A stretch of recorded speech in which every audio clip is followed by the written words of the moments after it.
unbelievable. I mean, I just, what can you say? I play this game, and it just turns out that it happens to be America's pastime, and what's happening right now, myself and Sosa and Griffey, it's brought baseball back on the map. And if you want to say it's brought America together, it has. Only 3 players in the history of Major League Baseball have ever hit 60 or more home runs in a season. Ruth, Maris, McGuire. Big Mac's Date with Destiny approaches next on Fox. Welcome to the center of the sporting world, where one of the monumental events in sports history is unfolding. Today on a special edition of the Fox Saturday Baseball Game of the Week, it's a Sunday. It's McGuire Mania. It's Baseball Mania, as it should be, as these folks have packed into Busch Stadium, hoping to catch a glimpse of history here this afternoon. Mark McGuire and the Cardinals are already on the field, and we get ready for baseball here this afternoon on Fox. Mark McGuire with 60 home runs and counting as he takes on Brett Tomko and the Cincinnati Reds here, a late afternoon start here in St. Louis, Missouri. We would like to welcome those of you who have been watching the Carolina Panthers and the Atlanta Falcons, as today is also the first day of course, the 1998-99 football season. Matt Morris and the Cardinals are on the field, ready to go. And we will take a look at the Cincinnati Reds starting lineup, brought to you by MCI. Reggie Sanders will lead it off in center field. Sean Casey batting second at first. Barry Larkin hitting third at short with Dimitri Young in left. He has had a terrific first season in a Cincinnati uniform. Roberto Pedagini in right field with Brett Boone at second. Eddie Taubensee catching. Chris Steins is at third base, and Brett Tomko is pitching and batting ninth. How about the defense for the St. Louis Cardinals? There it is. The Cardinals have turned double plays, but that's sometimes a bad sign. That means you got a lot of guys on base. And the Cardinals have struggled pitching wise and defensively in 1998. One guy who doesn't struggle is one of the best young right-handers in the game today, Matt Morris. Only time that Matt struggled was with injuries earlier in the year. That's why he has only 9 decisions. But look at that earned run average, 2.16. And Tony La Russa has juggled his rotation to get Matt Morris the last start of the regular season as a reward for the kind of year he's had. And also, it's Matt Morris pennant day here at Busch Stadium, so it only seems proper that Matt Morris takes the mound. Absolutely. You can't have Matt Morris pennant day and not see Matt Morris. Jack McKeon and the Cincinnati Reds, a lot of the headlines were wondering whether the Cincinnati Reds would pitch to Mark McGuire in this series. Well, they have come into this series. They have pitched to Mark McGuire, and yesterday he broke through against the Reds for the first time this season with number 60. The broadcast is also available in Spanish by utilizing the SAP button on your television, and we are glad you're with us. A morning and afternoon of football and an afternoon and evening of baseball. Reggie Sanders leads it off. Matt Morris's first pitch is a bit low for ball 1. It is definitely a postseason type atmosphere here in St. Louis.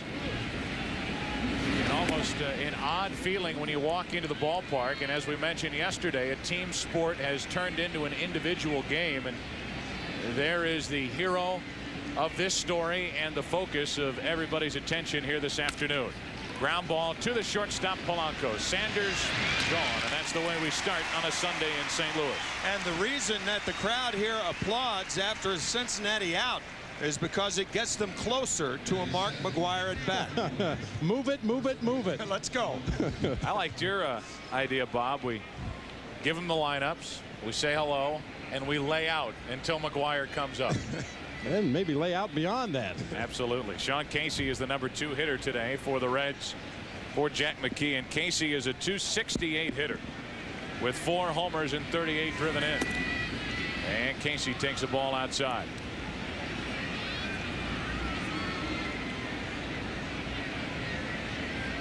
Casey will be followed by Larkin.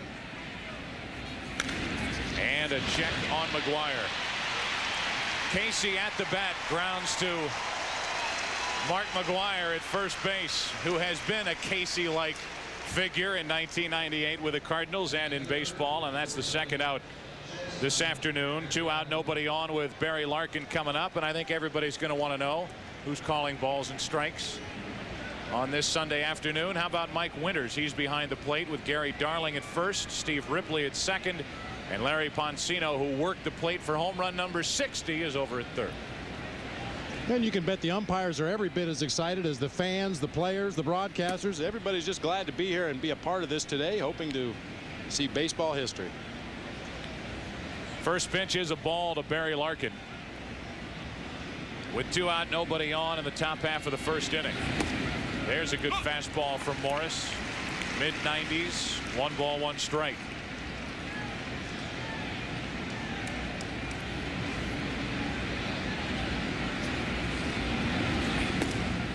That's a little up and away, 2-1.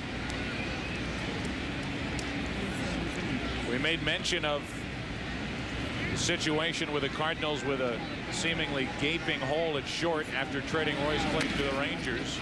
A lot of people wondering if Larkin will end up in St. Louis. He can still run, and he's safe, as Tatis couldn't get it out of his glove quick enough to get it over to McGwire. An infield hit for Larkin.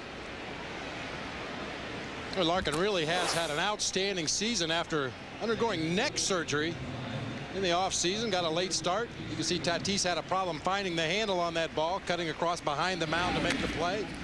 And here's Barry Larkin still motoring down that line, stretching it out, and legs out, an infield hit. Tell you, and trying to go after that ball, Matt Morris slipped and then walked around the mound, and usually that's an indication of an injury. He may have pulled something, but that's all the Cardinals need is another injury to a fine young prospect in Matt Morris. 1 on, 2 out. Dimitri Young, a former Cardinal prospect, takes a ball low. Dimitri Young was traded during the offseason to Cincinnati for Jeff Brantley, who has not had a good year as the closer here in St. Louis. Meanwhile, Young is hitting .300 with 77 RBIs. Larkin is chased back to first briefly. And Young with 44 doubles. Of course, that's why we're all here today, to watch the doubles record. The doubles record, yeah. Absolutely. That's out of play. 1 ball, 1 strike. Well, they always knew that Dimitri Young could hit around here. He was always touted as the top hitter in the Cardinal organization. The problem was finding a place for him to play defensively. First base wasn't far enough away from the plate and from the baseball. Jack McKeon and the Reds have put him in left field, and it has worked. The 1-1. That's down into the right field corners. Got a chance and gone. A home run for Dimitri Young. That puts Cincinnati out in front 2-0 here in the first inning. A line drive over the wall in right, and the former Cardinal jumps up and bites his former teammates again. Talk about a tracer. Not too many balls that are hit get out of the park any quicker than the one just hit by Dimitri Young. This ball is a laser to right field. Fastball out over the plate and down a little bit where he could extend his arms. Use that big frame, and as you said to me, a line drive barely cleared the fence in right. It was either double number 45 or home run number 14, and it was the latter, giving him 79 RBIs, and the Reds a 2-0 first inning lead. Pettigini comes out of his high tops on that swing, and the count 1-1.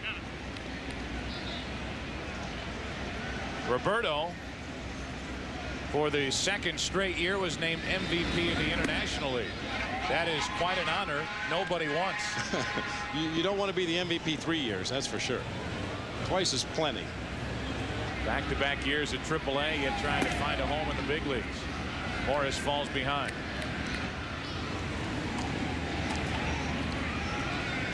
So it's Dimitri Young who tags one here in the first inning. Full count on Pettigini, 3-2.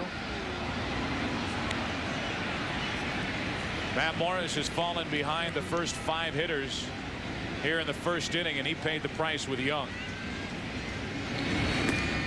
And now a 2-out walk. Well, you can trace this rally, guys, back to the hustle of Barry Larkin.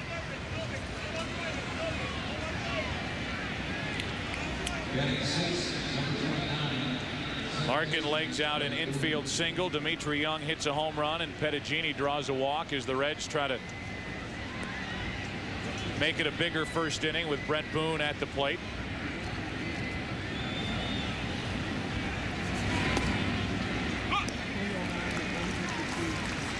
I've always thought in baseball that it's virtuous to hustle when you get an infield hit. Or it's not virtuous. What is virtuous is when you hustle to make it a fielder's choice. And what would have been a double play ends up being a guy on first. I think players are trained to smell base hits. And hustling is a lot easier to do when it's a marker for the good on your average. Runner at first with 2 out, and Boone keeps the inning alive with a foul ball to keep it 0-2. I always felt, Timmy, myself, it's great for a team when your superstar caliber player plays the game like Barry Larkin does. That's awfully tough for a young player coming up from the minor leagues to see Barry Larkin busting his tail on a little chopper in the infield. You feel like you have to run hard now. 1,534 games in his career, all with Cincinnati. Still 0-2 on Brett Boone. 1 on, 2 out, 2-0 Reds in the first.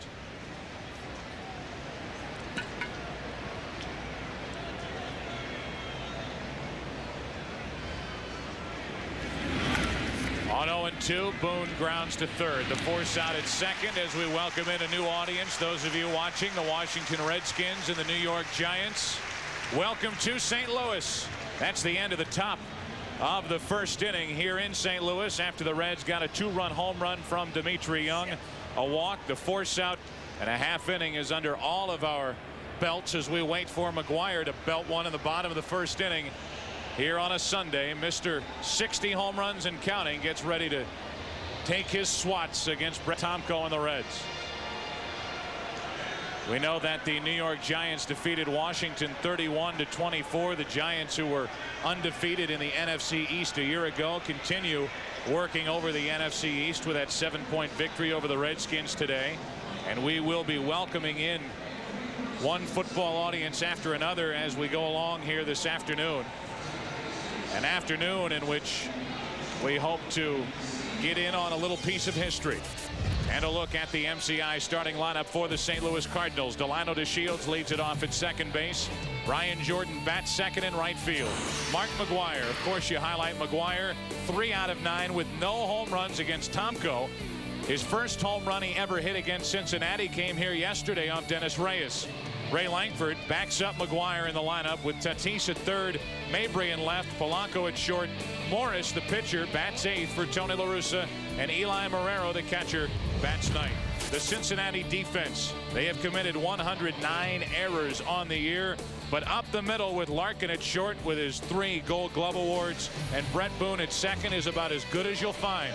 And that defense this afternoon backs up a young right-hander by the name of Brett Tomko. Power pitcher is Brett Tomko, throws a high, hard fastball. He seems to be more effective when he works the top of the strike zone rather than the bottom of the strike zone. Gives him a little more margin for error. Got good velocity on the fastball. You get a look at his numbers on the season. He will get his share of strikeouts.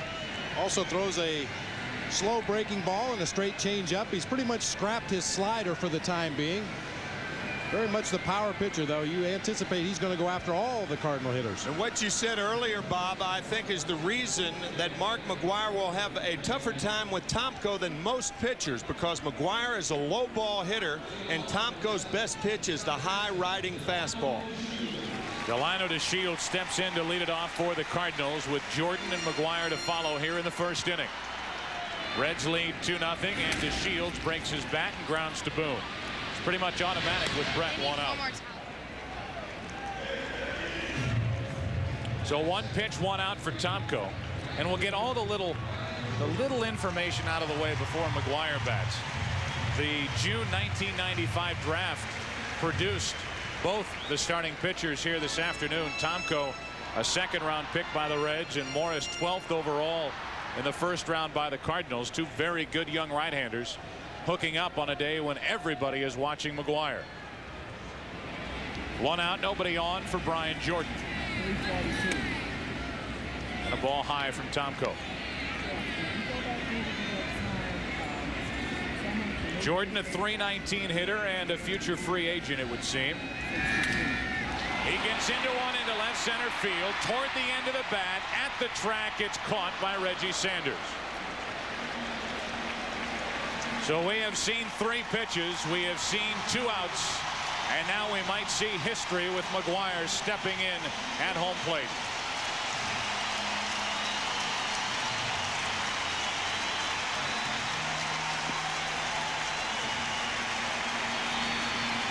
Mark McGuire sitting on 60 home runs.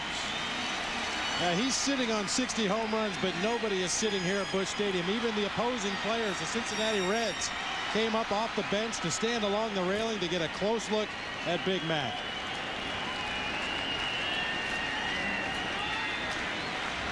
So Brett Tomko takes on McGuire here in the first. There's that high delivery from 0-1.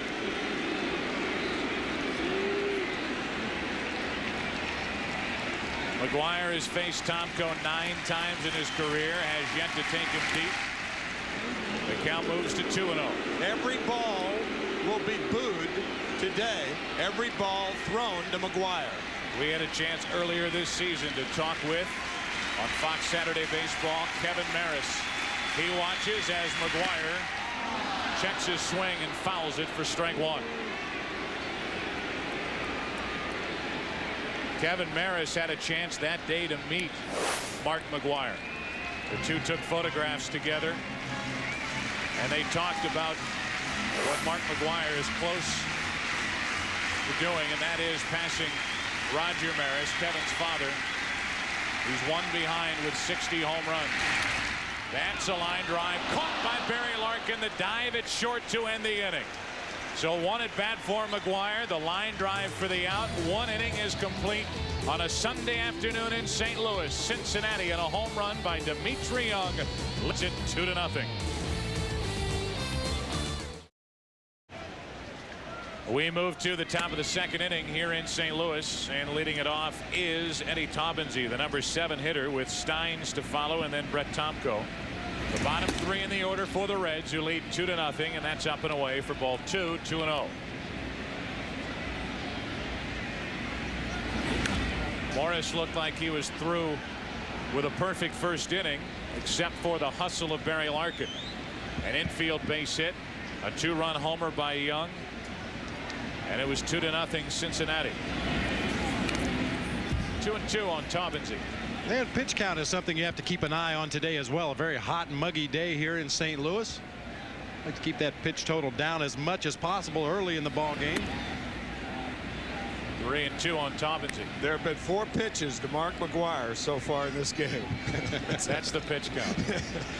Here's the 3-2, and it stays 3-2. That's a lot easier to keep track of, isn't it?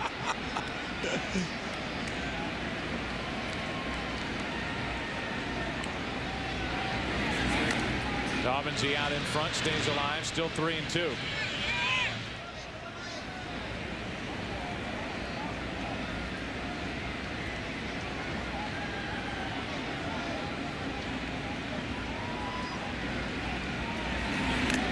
Another foul from Taubensee, who has the distinction of having been traded for Kenny Lofton many years back.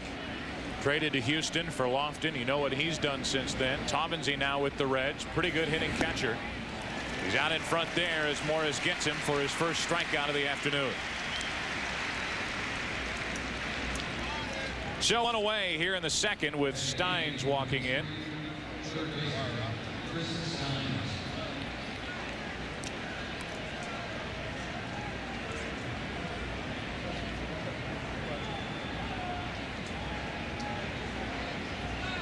One out, nobody on for Steins, who takes a ball low.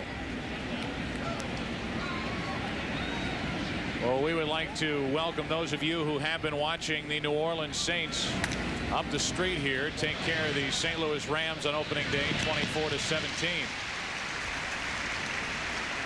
2 out, nobody on here in the top of the second. In the bottom of the first, here is McGuire's first at bat. The line drive to short. And guys, if anybody thinks that McGuire's not relaxed and having fun, look at the reaction. He's even got muscles in his tongue. Of course, a single for Mark McGwire's chump change. 60 home runs, 52 singles on the year. That's amazing. Amazing for a guy who is coming into today's game hitting .296. Yeah. I mean, you can have 52 singles, okay, fine, but then would also tell you if he's hitting .296, his slugging percentage has to be enormous, and we know the home runs sitting at 60. There's the fly ball to right off the bat of Tomko, and the Reds go in order in the second. Mark McGwire is slugging .747. 2-0 Reds. Well, today's Skyview coverage is from the Bud One Airship, brought to you by Brewery Fresh Budweiser, the official beer of Major League Baseball. Hovering high above here in downtown St. Louis, along the Mississippi River in the shadow of the arch. Tracking McGwire and tracking the Reds and the Cardinals in the finale of this 3-game set. The Chicago Cubs are next in town. They will play here tomorrow afternoon, and then on Tuesday night.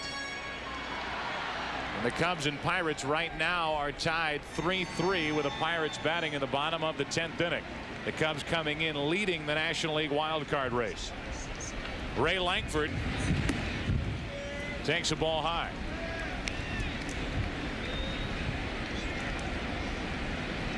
Lankford hitting .284. 25 homers, 90 RBIs, a big part of the protection for Mark McGwire on the field. He has full-time security for him off the field. And if you want to know if Sosa's hit a home run, you just have to come to the ballpark here in St. Louis and look up on the board. Sosa did not go deep. He's still 2 behind McGwire as they continue to play. The Pirates and the Cubs. 2 balls and a strike on Lankford.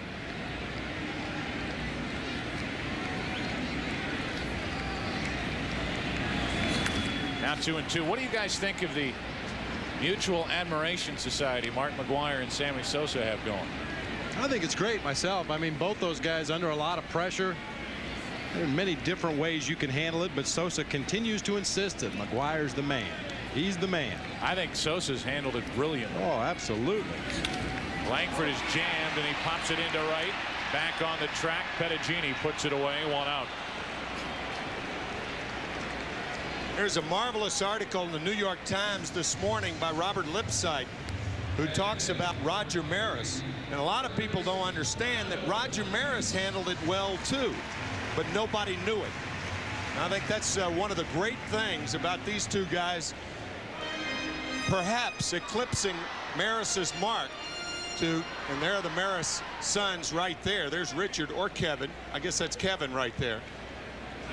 But it brings to mind the feelings that the baseball world and the city of New York and people had who read about Roger Maris during 1961 and in following years. And when he finally came to St. Louis in 1967 and 68, the one thing that I noticed more than anything else was relief to get out of New York. And that's a shame when you hit 61 home runs in a city to break Babe Ruth's record.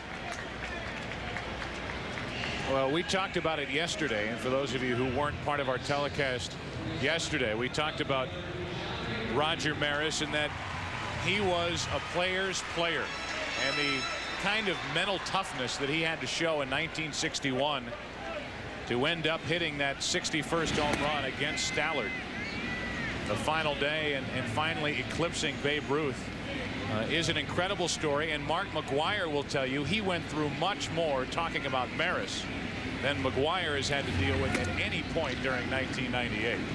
It is a completely different story. Well, if I'm not mistaken, back in '61, everybody assumed it would be Mickey Mantle to break the record. Yeah, they all assumed he was going to be the next home run hero. And when Maris blew his own teammate out of the water, a lot of people weren't prepared for that. Mickey ended up with 54 that year. Here it comes on 2-1 as Mabry is jammed and flies it into right center field. Sanders over to get it to his left, and the second inning is history. The Reds out in front by a couple. Fox Sports, home of the 1998 World Series, will return after a break from your local station. Top of the third inning, Cincinnati on a 2-run home run in the first with a man on and 2 out by Dimitri Young, out in front 2-zip. And the top of the order will bat for the Reds: Reggie Sanders, Sean Casey, and Barry Larkin. If anybody gets on, Dimitri Young here in the third against Matt Morris. Morris, who has allowed 2 or fewer runs in 9 of his 12 starts this year, gave up 2 in the first and now trying to keep his team in the ball game. Strike 1 to Sanders over the inside part.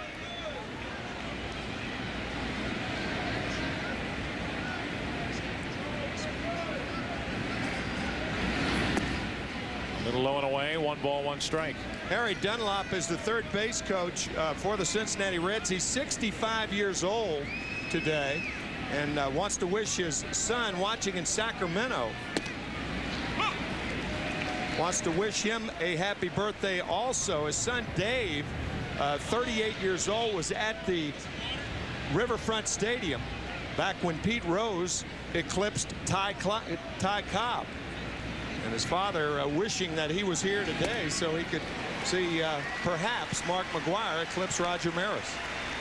Well, Harry just saw a pretty good breaking ball from Matt Morris. Sanders didn't see it, Bob, and he is gone for the second strikeout of the day for Morris. That's a big part of Morris's arsenal. If he's getting this breaking ball over the plate for strikes, he can be a very, very tough pitcher, as you well know, Joe. Got good movement on that fastball. Pushed Sanders off the plate with the first pitch and then ends up finishing him off with a breaking ball away. So 1 out, nobody on for Sean Casey. Right down the middle from Morris for strike 1. So I guess the moral of that story then, Tim, would be if you're close to breaking a record, one of the Dunlop family has to be at the ballpark. Exactly. Of course. It's a good rule of thumb to go by. There's a strike and it's 0-2. I guess that's known as the Dunlop theory. Yes. 1 out, nobody on, 0-2 the count on Sean Casey, who grounded out to the right side his first time up. Casey leans back, ball 1. We understand the Chicago Cubs lost 4-3 in 10 innings, and Sammy Sosa did not hit a home run today. The breaking ball gets Casey, and the flip down to first by Marrero. 2 out, back-to-back strikeouts for Morris. How about that sign? He may be the youngest fan, but he doesn't realize it yet. No. But they now have videotape to prove that. Yes, they do. That young man was here on a hot day. And Chicago Cubs fans don't have to worry because the New York Mets were shut out by the Atlanta Braves 4-0. So the Mets remain 1 game behind the Chicago Cubs as the Cubs move into St. Louis tomorrow.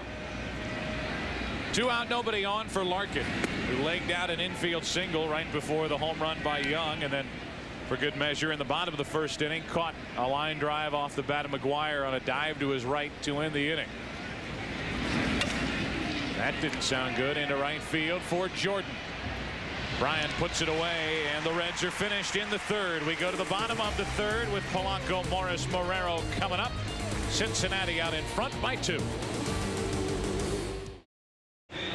Brett Tomko goes back to work in the bottom of the third inning with Polanco, Morris, and Marrero. And guys, Tomko came under a little fire throughout the game of baseball, and especially with his teammates, for a quote that he made the other day, or at least a portion of an interview that he gave that was played for all the world to see, where in essence he said he might groove one for McGwire, and if he's part of history, to quote him, so be it.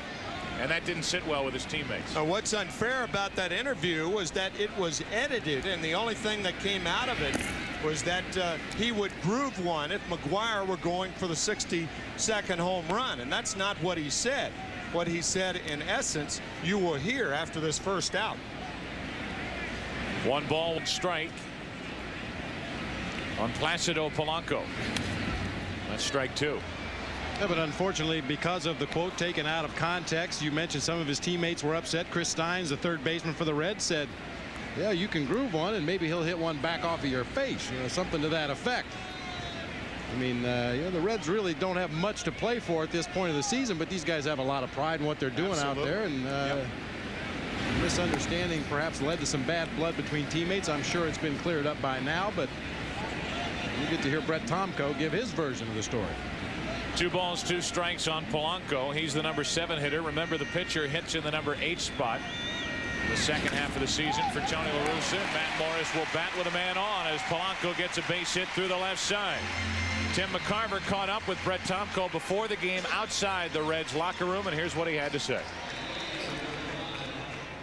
If we were up by 10 runs, that I would challenge him, which means it doesn't mean you groove it, but you'll go after him. You have a little bit more leeway. You know, if the game's on the line, then you got to kind of pitch around him. But if we're up, then I can go, here's my best stuff, here's your best stuff, let's see who wins. That doesn't mean I'm going to lay a pitch in there for him. And I'm, you know, there's integrity to this game, and I wouldn't do anything to, you know, put that down. You know, I'm going to be aggressive, and Mark knows that, and he knows pitchers are going after him. Brett also was saying that the other day in the interview room, he went by McGuire yesterday, as a matter of fact, and he said, I hope you didn't believe those comments that were said about me in the paper. And Max said, hey, I know you didn't say that, or you didn't mean that. And I think he cleared it up with that little bit. I think one thing that needs to be cleared up is it's not that easy just to groove one and hit a homer.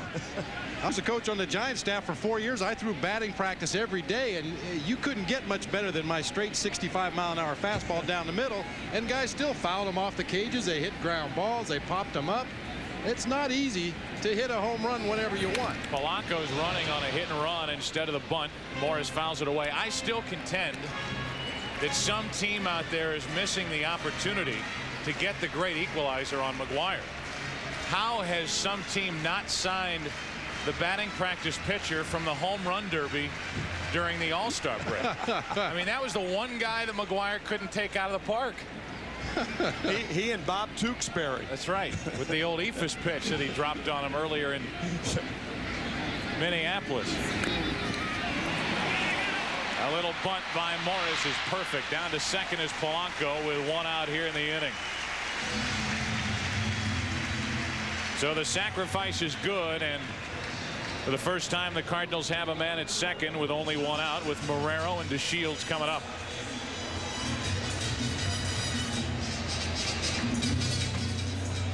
Little salsa music for you there, Bob, as Eli walks to the plate.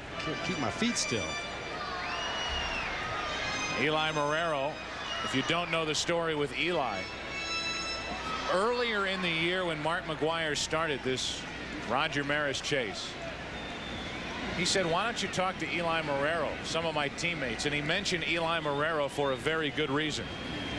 Runner at second with 1 out. During the routine physical that every player gets in spring training, the doctors detected a problem with Marrero. They checked him out. They checked out his thyroid gland. He had cancer. They had to remove the entire gland. Took it out. 2 weeks later, he's back playing. A few weeks after that, he's back in the big leagues, and in his first game back, he hits a home run out in San Francisco. Now, if that's not a good story, I don't know what is. It's been a remarkable year for Eli Marrero. Well, unfortunately for a lot of Mark McGuire's teammates, this is going to be somewhat of a lost season. Going to get lost in the shuffle when somebody's pursuing a record that nobody thought would be broken.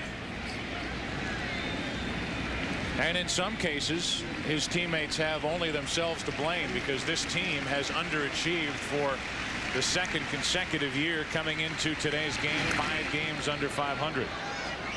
Still 1-2 on Marrero. Having a shattered pitching staff to start the season, only 2 of the 5 starters.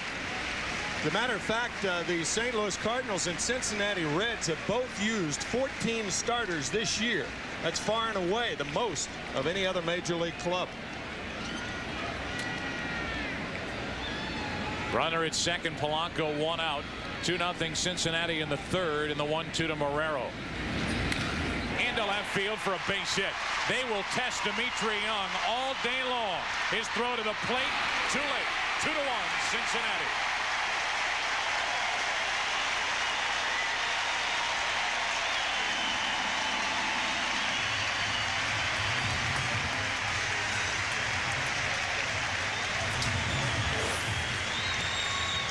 Well, you mentioned they're going to test Dimitri Young all day. Accurate arm, but not a very strong throwing arm. The ball bounces twice before it gets to home plate.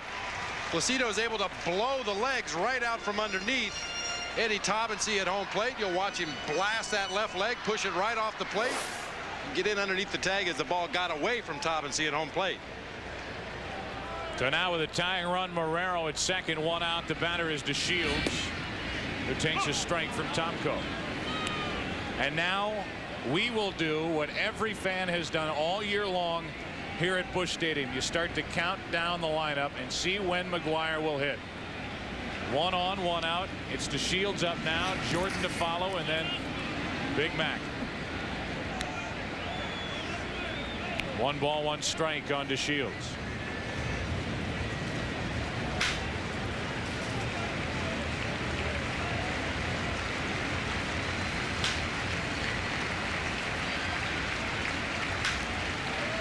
Tying run at second for St. Louis here in the 3rd inning, down by a run. And DeShields, who has driven in 37, 0 for 1 at the plate. Marrero stealing third to throw by Taubensee, too late.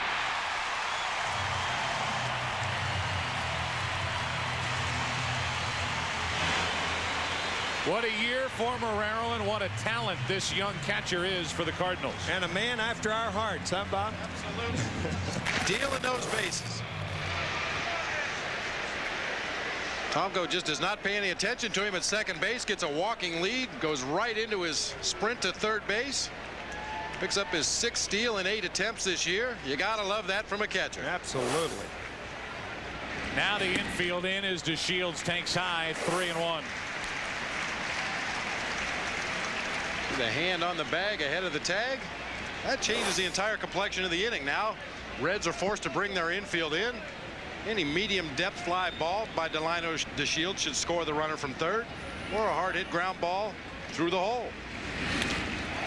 Into right field for Penagini, and Marrero has to stay put.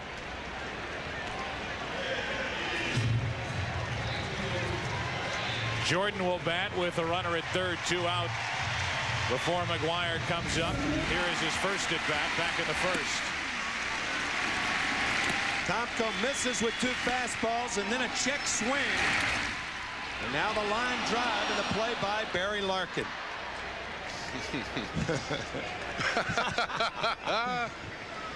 You talk about facing a pitcher whose ball moves a lot as it comes to home plate, how tough that is to hit. When McGuire hits the ball, it moves a lot. Jordan pops it into shallow center field, and that should end the 3rd. Sanders there with the glasses on. The Cardinals get a run to cut the Cincinnati lead in half. A run on 2 hits. McGuire leads off the bottom of the 4th. It's 2-1 Cincinnati. Well, in case you believe that through the first 3 innings this game has had a slant toward Mark McGuire, you're right.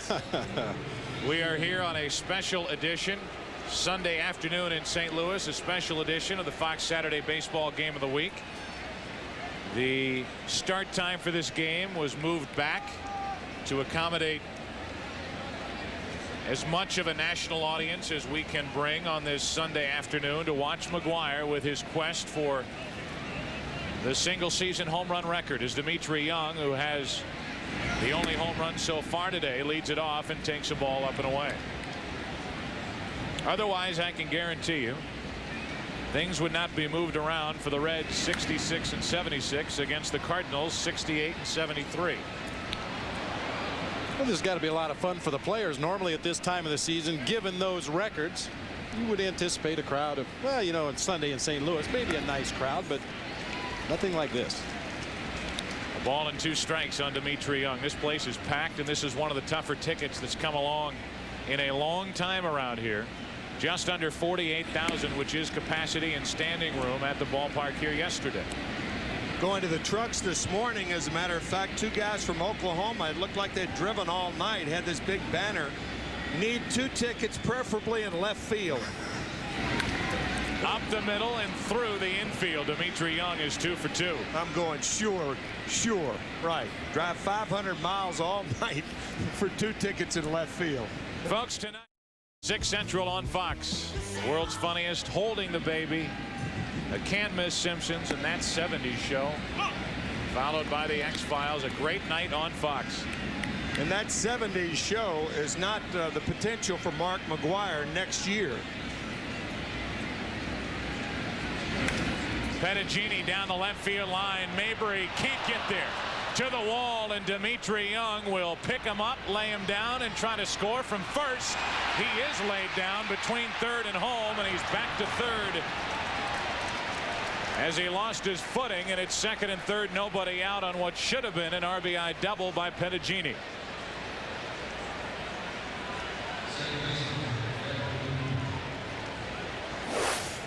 Well, despite his side, Dimitri Young runs very well, and I agree, Joe. I think he would have scored on this ball had he not fallen down.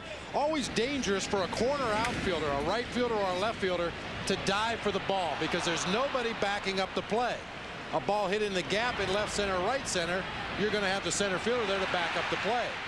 Ball's in the corner, there's nobody there.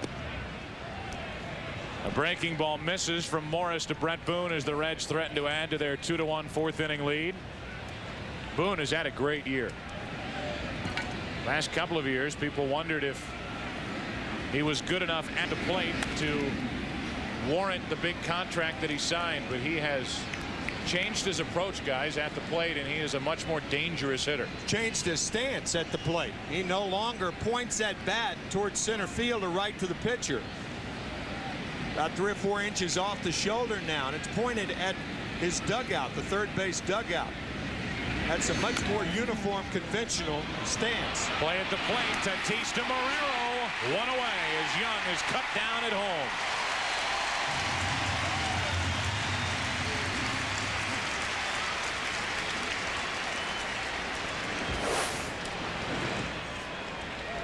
Perhaps a redeemer for the misplay on the Barry Larkin ball earlier in the game. Tatis charges, throws all in one motion to Marrero at home plate. And Young got by him. He didn't block the plate very well, but he applied the sweep tag well out in front of home plate, getting Dimitri Young, who was running on contact.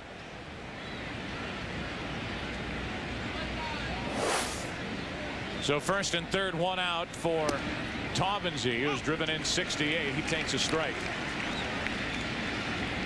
Morris is the type of pitcher that has the ability to get out of this situation without any damage. He's a strikeout type pitcher. And he's out in front of Taubensee, 0-2. Pettigini now at third, and Boone knowing he just missed an opportunity over at first.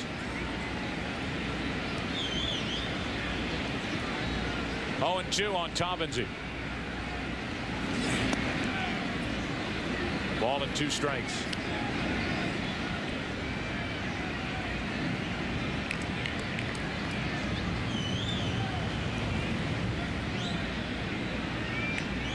Taubensee struck out his first time, and he's trying to avoid doing it again with the RBI opportunity laid out in front of him.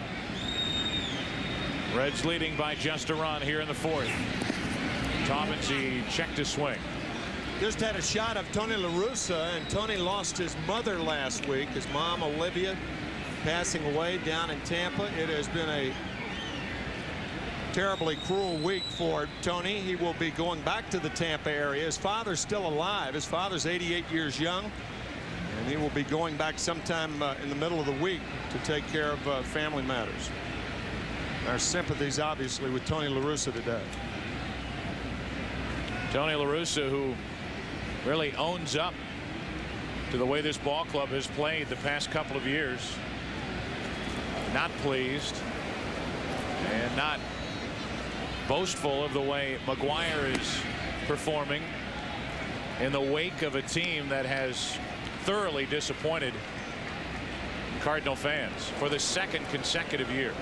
And Tony's been on both ends of it too. Back in 1989, the world champion Oakland Athletics, the Earthquake World Series, 4 in a row over the Giants. Runner goes, swing and a miss, struck him out, 2 gone.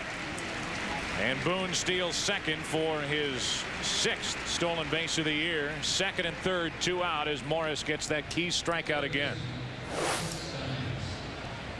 Well, you called it, Joe. It's so much easier for a strikeout pitcher to get himself out of a jam than a sinker ball pitcher who you figure players are going to put the ball in play against him.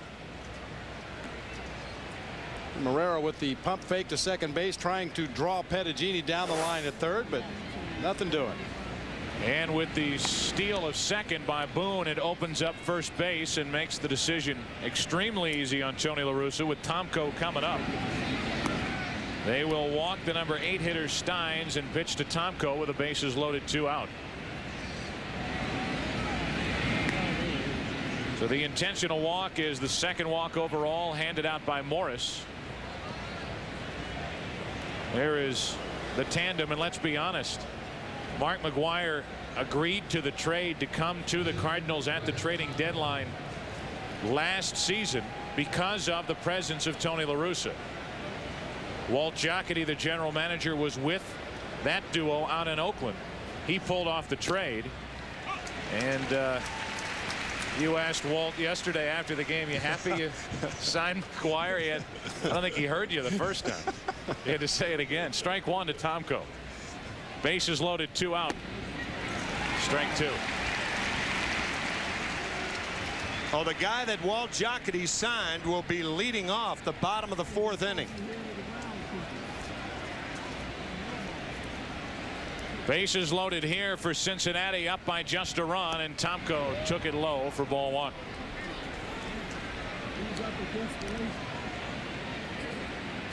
There's the situation with the bases loaded. Bettigini, Boone, and Steins with 2 out, and the 1-2 to Tomko. Got away from Morris, 2-2. You see, he hits 96, but in an effort to try to blow away Tomko, it left the strike zone, and now he's forced to come right after Tomko, 2-2. Looked like a breaking ball on 2-2. It was, and Tomko is gone to end the inning. 2 strikeouts in the inning, and the Reds leave the bases loaded. McGwire will lead off the 4th when we come back. With a portion of the Roger Maris family watching on your right, the man in hot pursuit of the single-season home run record, Mark McGwire, steps in at the plate to face Brett Tomko for the 2nd time today.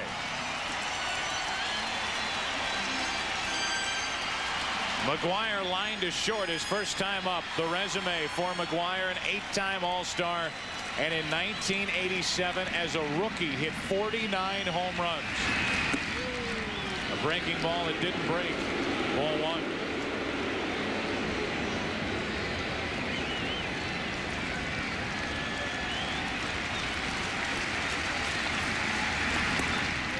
There's got to be even more pressure than there normally would be on Tomko after he had those quotes attributed to him leading up to this series. He's gotten him once. He's behind 2-0. Now 3-0.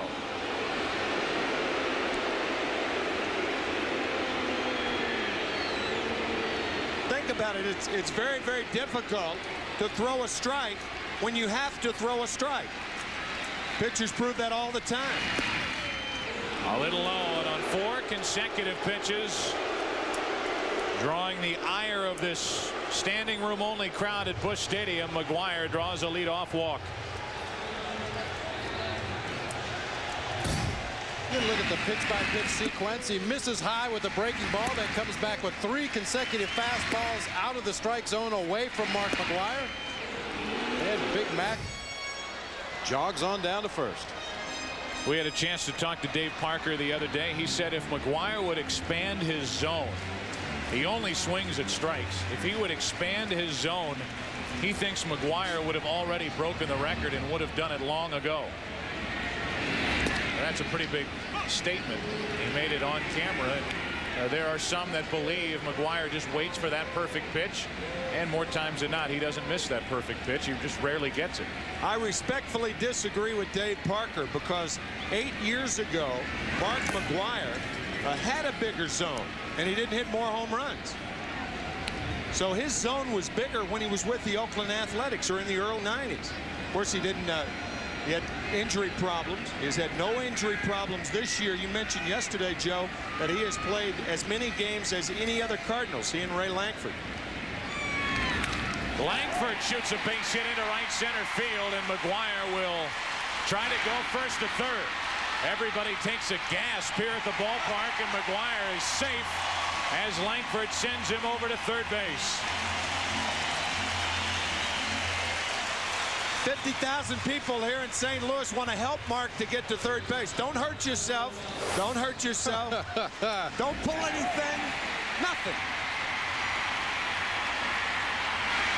Well, he's not exactly motoring around the bases, but the timing of the play was perfect. He got to second base just as center fielder Reggie Sanders was releasing the ball back into the infield to the cutoff man, and McGuire just never stopped. But it's basically boy in the bubble time around here for McGuire. I mean, you've got to pack him in ice after the game and thaw him out before the game, let him stretch and get to the plate to take his at-bats. First and third, nobody out. And a strike to Fernando Tatis. Tying run 90 feet away. Go-ahead run with good speed. Langford at first. To further that point about the comment by Dave Parker that if he expanded his zone, swings it more pitches out of the strike zone, when you're concentrating just on the strike zone and narrowing your vision, you're concentrating with all of your force in your swing going on contact. If you have a bigger strike zone, you may hit a few more home runs. Your average is going to dip, and I don't think he would have as many home runs this year if his strike zone was bigger. I really don't. An amazing statistic of all the home runs Mac has hit this year. The 60 homers, one came on a 3-1 count and none on 3-0 counts. Well, he flat out doesn't swing on 3-0. If you're going to walk him, he'll let you walk him. Tatis takes the ball. It's 1-1. And that is another record that McGuire is closing in on. That was the 147th time that Mark has walked this year. 4 shy of the National League record, 23 shy of the Major League record. National League record held by Barry Bonds. Your Major League record by Babe Ruth, 170 walks in 1923.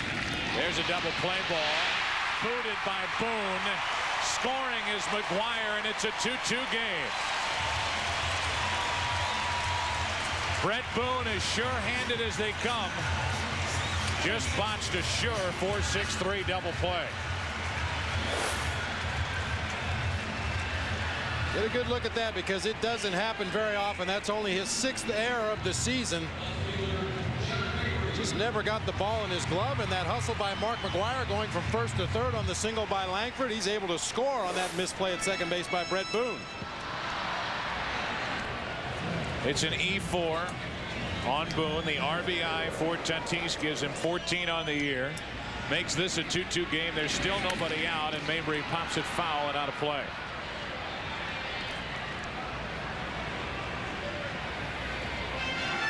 Yesterday, when Mark McGuire hit home run number 60, we talked about Babe Ruth, who formerly held that record, set in 1927. Ruth held that record for 34 years until 1961, when Roger Maris hit 61. Here's the 0-1 to Mabry. That's strike 2. And for those who talk about an asterisk, although there was never actually an asterisk there, the home run records were listed separately with that 154 game schedule as compared to a 162 game schedule. McGuire got to 60 in 12 fewer games than Ruth and 17 fewer games than Maris. 2 on with nobody out, an 0-2 count on Mabry.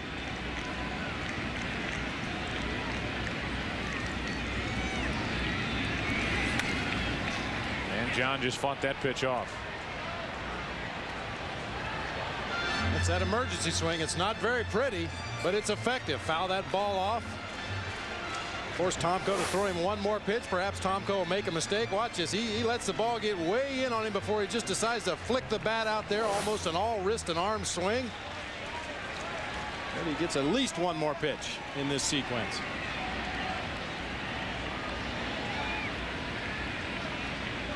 Two on with nobody out, and Mabry pops it up. Shallow right. Boone goes out, wants it, and has it for the first out of the inning. John Mabry, who has had the unenviable task of 2 times this year filling in for Mark McGuire when McGuire's had a day off.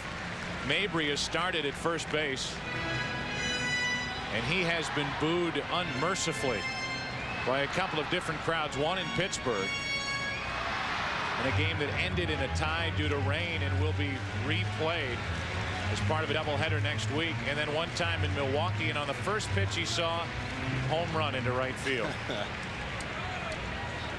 Mabry said it's like buying a ticket expecting to go see Elvis and ended up seeing a garage band play. He's had fun with it as well as Polanco fouls it out of play off to the right.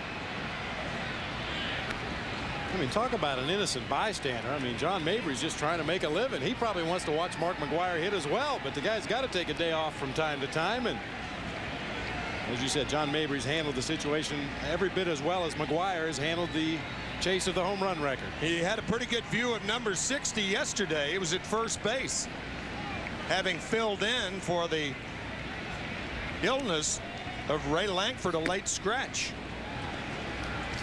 Polanco with a 1-ball 1-strike count. It's a 2-2 game here in the 4th inning. The Cardinals have just tied it. Polanco a single his first time up. And he very quietly is together an 11-game hitting streak. Everything goes on around here very quietly unless it's McGwire. 2 on 1 out, and a look back at Lankford.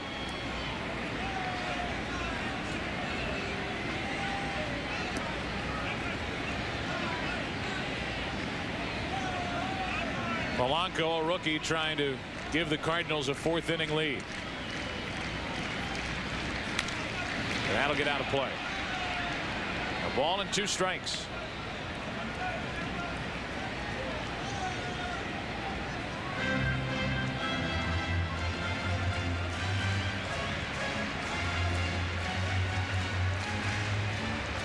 Lankford the lead runner at second. Tatis on at first.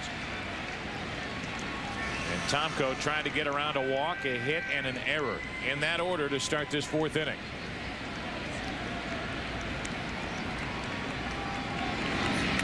Polanco floats one into shallow center. Late break by Sanders, but he's there. 2 out. Let's check in with the 4th member of our broadcast team, Steve Lyons. Steve. Hi, Joe. Thank you very much. I'm in some prime real estate for hitting home runs between section 278 and 280. These guys are going nuts out there because they know they have a chance to catch number 61. Denny Allen was out here yesterday. He caught the ball about right here. They've beefed up security. You can't hang around here without a ticket. You know, Timmy, you've hit a few out here. Let's send it back to you guys up there. All right, Steve. Thank you. 2 on 2 out here in the bottom of the 4th. I'll tell you one thing. I hit more out there than he did. That guy just threw it back up here. Here's the first pitch to Morris, a foul backing out of play. Getting on his broadcast partner during an important broadcast. Got to fight back, don't you, Bobby? Absolutely. Take that line down. 2 on 2 out for Morris, who handles the bat very well. He has driven in 2 runs this season. Strike 2.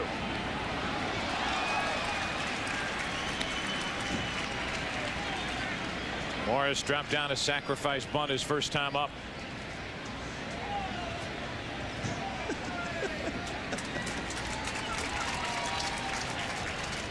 You're cracking yourself up over there. Well, I was not prepared for that remark. 2 on 2 out in the 0-2 pitch to Morris. I think my competition got in the way. That's right. You're still a competitor. Talk about competition. If Mac does hit a home run up in that area where Seiko was standing, I would recommend that he duck. There'll be some kind of scrum going after that home run ball. Security and all, it's still going to be a fight. Doesn't have to be a nasty fight, but it's going to be a wrestling match. And he brought up the name of Denny Allen, who caught number 60 yesterday. Denny actually had a plan to go get this historic home run. He was in a section he shouldn't have been in. And he said, every time I watch a highlight, the guy who touches the ball first never gets it. So he was playing for the rebound and got the biggest rebound of his life. Home run number 60. Now with 2 on, 2 out. Morris strikes out and the inning is over. So the Cardinals miss a chance after getting a run to tie. A leadoff walk. Tomko could not get around that. And after 4, we're tied at 2.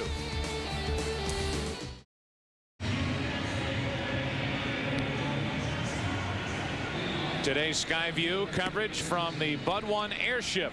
It's brought to you by Brewery Fresh Budweiser, the official beer of Major League Baseball.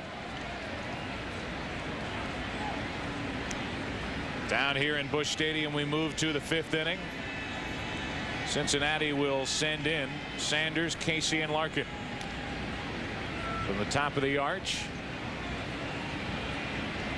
down into Busch Stadium. They've been playing baseball here at this site for 33 years.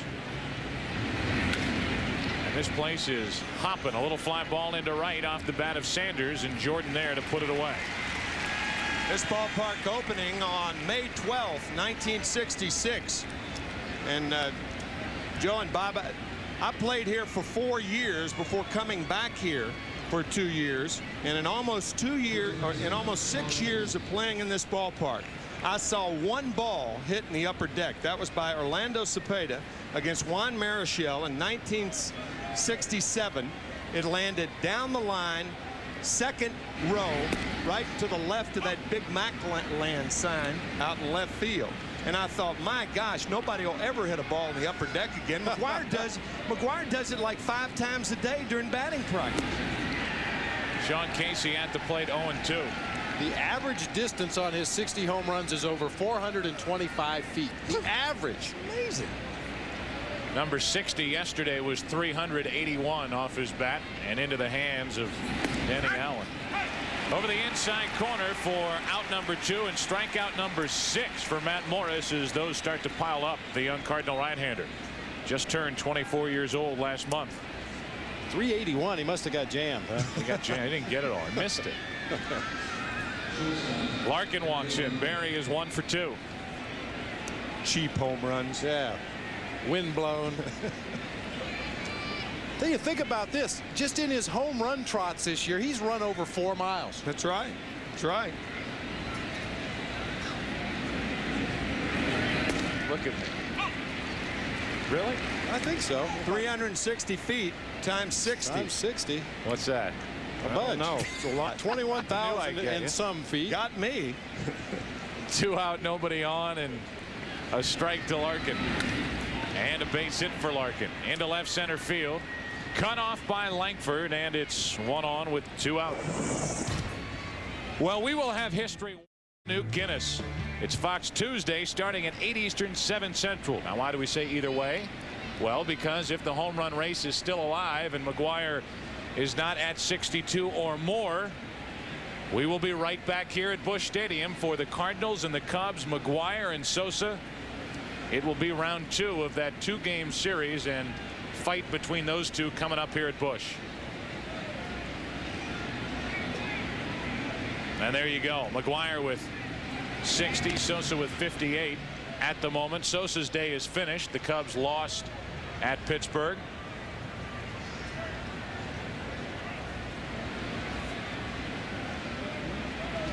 And with 1 on, 2 out, Dimitri Young takes the ball.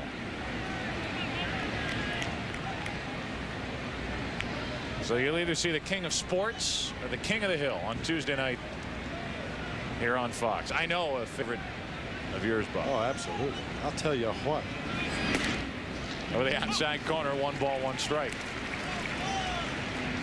Let's go. The world is waiting. Well, you know Hank Hill sells propane and propane accessories, of course. And that explosion has me a little worried at the propane plant.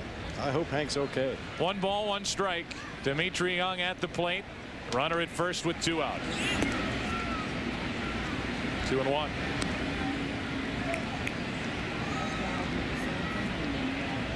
Coming up on 4:30 here in St. Louis. A little under an hour and a half into this game. We've seen 2 McGuire at bats. He's lined out. He has walked and scored. How about the day in New York, the doubleheader, when he got to 50 and then 51?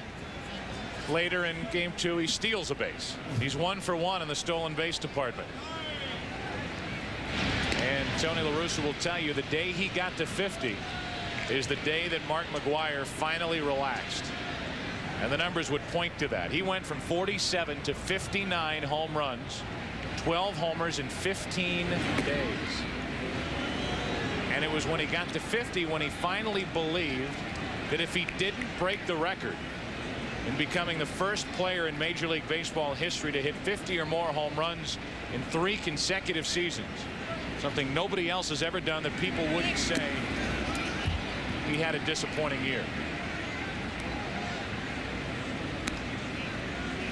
That's amazing, isn't it? Passing legends, the fastest to 60 home runs. McGwire has played in 138 games. The Cardinals in this game are playing in their 143rd as a ball club. So McGwire has been busy. He and Langford tied for the team lead in games played for the Cardinals. That's into left center field, and trouble if it gets past Langford. It doesn't. With Larkin on the move, he's only able to go first to third, and with 2 down, the batter will be Pettigini. Dimitri Young, the former Cardinal, is 3 for 3.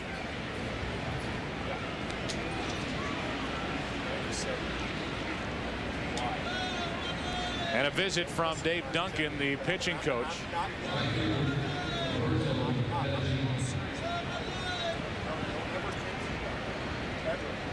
So Matt Morris has allowed back-to-back hits with 2 out. Larkin and Young, the 3 and 4 spots in this lineup, have been tough for Matt Morris.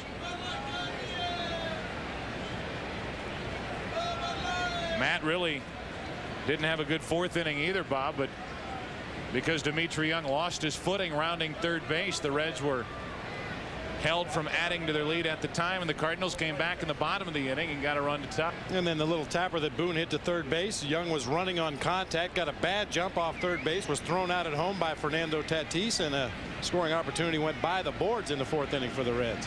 First and third, 2 out, and Pettigini fouls it back and out of play.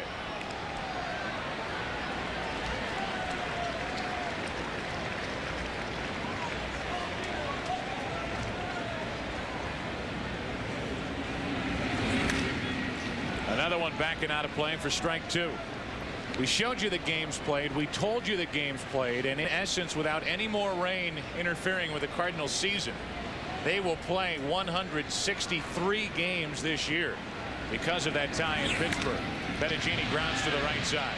Picked up by Delino DeShields and out at first as the Reds now have left 6. This is game number 143 for the Cardinals. McGwire has 60 home runs.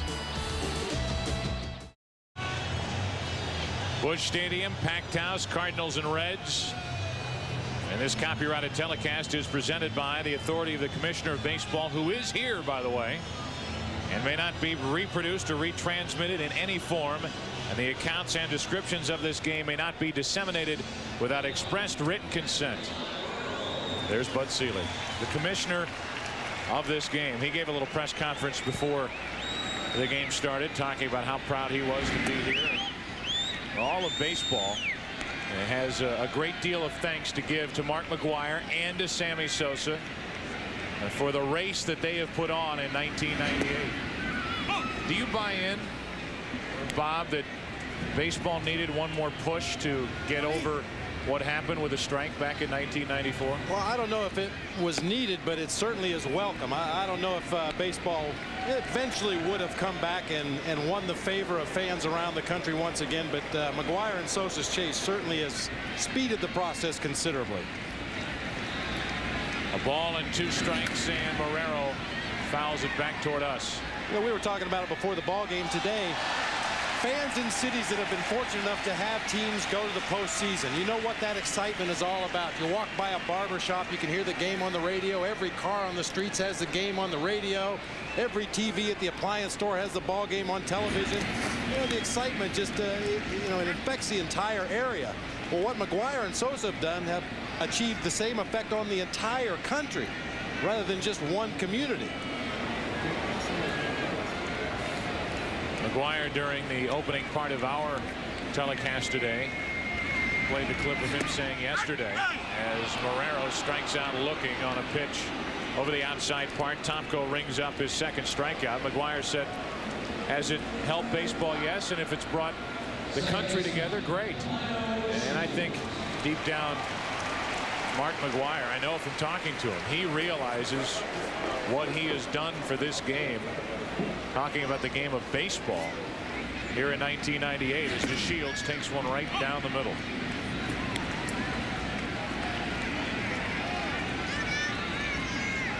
Delino 0 for 2. He's grounded out. He is flied out, and he takes a ball.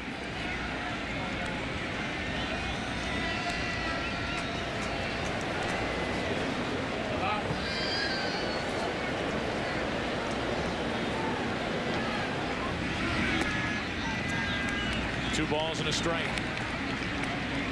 There were those back earlier in the year who was saying, well, sure, McGuire's hitting a lot of home runs. Sure, Sosa is keeping up with him. Vinny Castilla with the Colorado Rockies at one time leading the National League in home runs. But keep in mind that just because this is an expansion year doesn't mean that home runs are astronomically higher this year than they were, for instance, last year. As a matter of fact, this is not the leading year for home runs per game.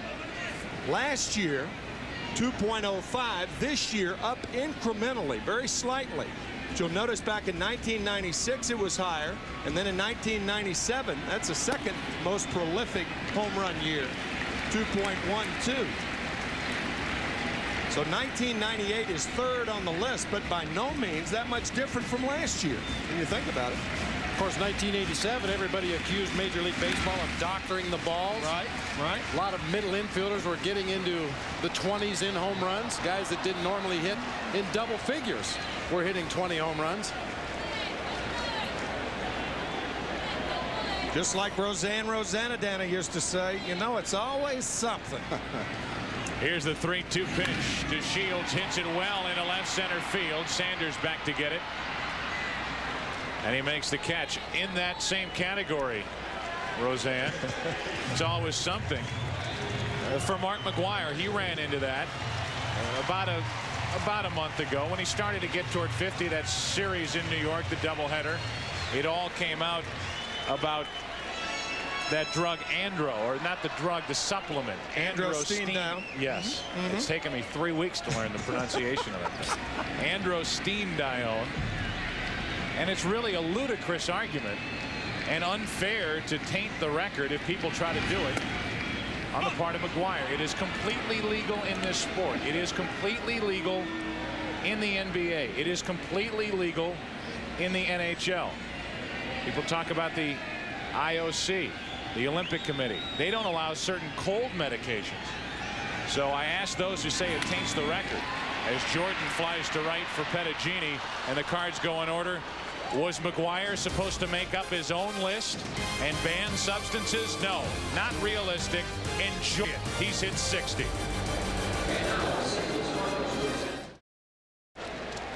Well, as we welcome you back for the 6th inning, an inning in which McGuire will bat leading off the bottom half. The Reds come to the plate in this 2-2 game, and Matt Morris goes back to work. I want to pass along the statement that was issued by Major League Baseball. Patricia Maris, the widow of Roger Maris, was admitted today to Barnes Jewish Hospital for observation as a precaution after becoming ill during a flight to St. Louis. She is resting comfortably and is listed in satisfactory and stable condition. And at the request of the Maris family, no further information will be released out of respect for the privacy of the Maris family. And that family deeply appreciates the thoughts and well wishes of the baseball community.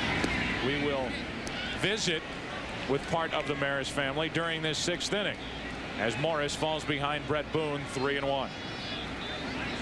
Boone, Taubensee, and Steins as Morris finds the zone 3-2.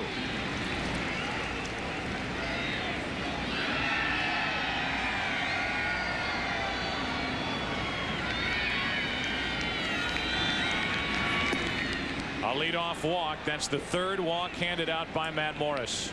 Let's check in with Steve Lyons. All right, Joe, thank you very much. I'm down here with all 4 of the Maris brothers here. Roger Jr. sitting on my right. Roger, the first question I want to ask, as you see the excitement around the chase, the home run chase that is owned by your father, it was not the same for him. How do you think he would react to this? Well, he would be in awe of it. I think if he was here today watching what's happening to Mark and to Sammy, I think he would be elated for those guys that they're getting the treatment they're getting and the support they're getting from not just baseball, but from America in general. I mean, everyone's pulling for these guys, and I think it's good for the country to have something like this to look forward to. Richard, do you think that the excitement around the chase will actually help the fact that we're trying to get Roger into the Hall of Fame through the Veterans Committee? Well, I don't think it can hurt. I mean, you know, all I can do is help, put it that way. All right, you guys are too far away, but we're including you. They're all here. It's going to be a good time. Let's send it back to you guys up in the booth. All right, Steve, thank you. It's a good-looking family as Cobbenzie takes strike 3 over the inside corner. He struck out 3 times today against Matt Morris. Tim, you and I had a chance to visit with Kevin Maris, who was at that time the spokesman for the Maris boys in a game in Atlanta. And Mark McGwire is so aware of what Roger Maris went through. They got a chance to meet one another before the game. And I thought Kevin Maris put it best when he talked about the treatment of Mark McGwire. Everybody seems to be pulling for him while seemingly everybody was rooting against his father. And I talk to teammates of Rogers. You were a teammate of Rogers. Everybody, without exception, says that he would be rooting for Mark McGwire or Sammy Sosa to break his record of 61 home runs. And I think everybody is rooting for Roger Maris to get into the Hall of Fame also. Steins pops it up to center for Langford. That's the second out of the inning. Back to first is Boone, and he is there with 2 down for Tomko. I was thinking about this coming to the ballpark today. If Mark McGwire hits 2 more home runs this year and retires, let's be whimsical about it. He retires after this season. Does he belong in the Hall of Fame? What's your opinion, Bob? That's a tough question. I don't know if one record on its own. He would have 449 home runs. Good enough for me. Put him in. 3 consecutive years, the most home runs. 3 consecutive years over 50. To me, he would be an overwhelming choice to go in the Hall of Fame. And yet, the criticism of Roger Maris is that he had 1 good year. Well, that's nonsense. Man had 275 lifetime home runs. And he broke Babe Ruth's record. And he was in 7 World Series in the 60s. 5 with the Yankees, 2 with the Cardinals. How can he not be in the Hall of Fame? That's what I'm asking. Tomko stays alive at the plate 1 and 2. And on top of all that is regarded as a 5-tool player. It wasn't just a home run hitter. He was more than anything else. There were 2 things that I remember about Roger Maris in 1967 and 68. Number 1 was how relieved he was to get out of New York City. And number 2 was the kind of ball player he was. A winner. Teammate. A winner. Tomko strikes out. McGwire leads off the bottom of the 6th when we come back.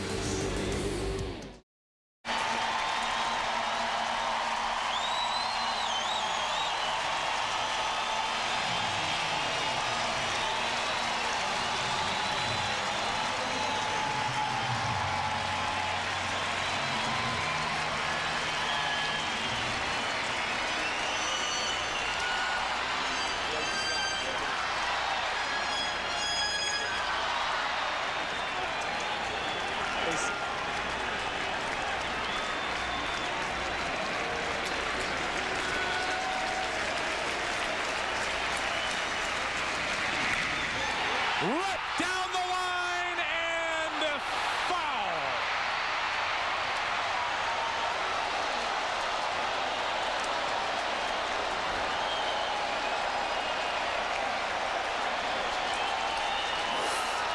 That'll give you goosebumps.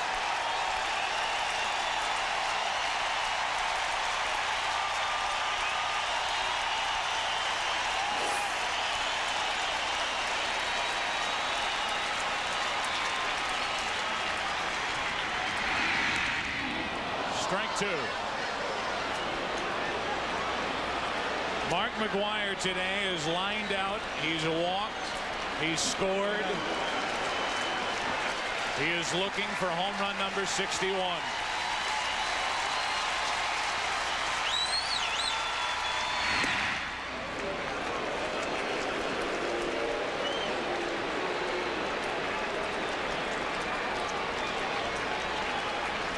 A ball and 2 strikes on McGwire, leading it off in the 6th. Breaking ball struck him out looking. McGwire 0 for 2 with a walk as Tomko flipped one up there and gets his 3rd strikeout of the game. After a bevy of hard stuff, he gets him with the curveball. Speaking of hard stuff, ouch. Woo, woo. Then the slider misses with the fastball, and Uncle Charlie sent him home. You can see Tomko using that fastball up and away from McGwire, going up the ladder, trying to get him to chase that high fastball, a little bit out of the strike zone. But as we've talked at length, McGwire very rarely goes out of the strike zone. Tim, yesterday you talked about a ball that Greg Vaughn hit while playing for the San Diego Padres against the Mets, the hardest ball you've seen hit in 5 years. Is there a new leader in the clubhouse? Nope. Greg Vaughn's fair ball, the 2nd home run in Tuesday night's game, was the hardest hit ball I have seen hit in the last 5 years.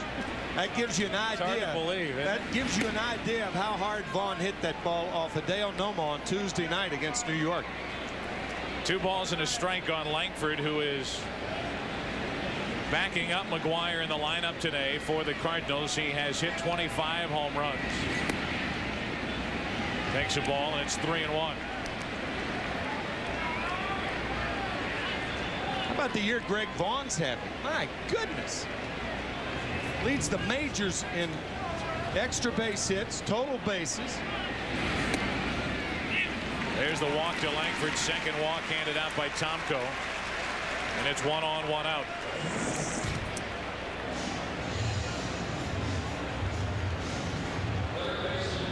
Well, next week it's a big game. Fox NFL Sunday doubleheader. First, 2 NFC Central rivals clash as the Buccaneers take on the Packers. The battle for the ages as Aikman and the Cowboys line up against Elway and the Broncos. What a day on Fox. Doubleheader football action plus other regional action. Coverage begins with a pregame show at noon Eastern, 9 a.m. Pacific, 1 week from today. 1 on, 1 out. And Tatis bounces one back to Tomko. The 2nd out over to first. Boy, that's beautiful. 1-6-3. Larkin in the middle of it. Took a bad throw from Tomko. And Casey at the end of it took a bad throw from Larkin. We move to the 7th. Back after this from your local Fox station. McGwire has had 3 plate appearances today. He is 0 for 2 plus a walk and a run scored. We move to the 7th inning. And the top of the order will bat for the Reds. Matt Morris has been dodging bullets this afternoon. He's allowed 2 runs on 6 hits. The Reds have stranded 7, but Bob Brenly, 8 strikeouts will go a long way when you have men on base trying to keep it a close ball game, and it's 2-2 right now. When you got that strikeout pitch in your back pocket and you have the confidence to go after hitters in those particular situations, you can pitch yourself out of some tough jams. Well, McGwire hasn't hit a home run yet today, but his hustle on the base paths after drawing the walk gave the Cardinals the tying run. Fernando Tatis hit the ground ball to 2nd that Boone was not able to make the play on, and Big Mac scored from 3rd base after going 1st to 3rd on a single to center. High heat. Sanders couldn't lay off. 93 miles per hour on your Fox box. And the count 1-2. Sanders, Casey, and Larkin. Larkin and Young a combined 5 for 6. The 3 and 4 spots in the Cincinnati lineup. Morris has Sanders set up for his 9th strikeout. 2-2.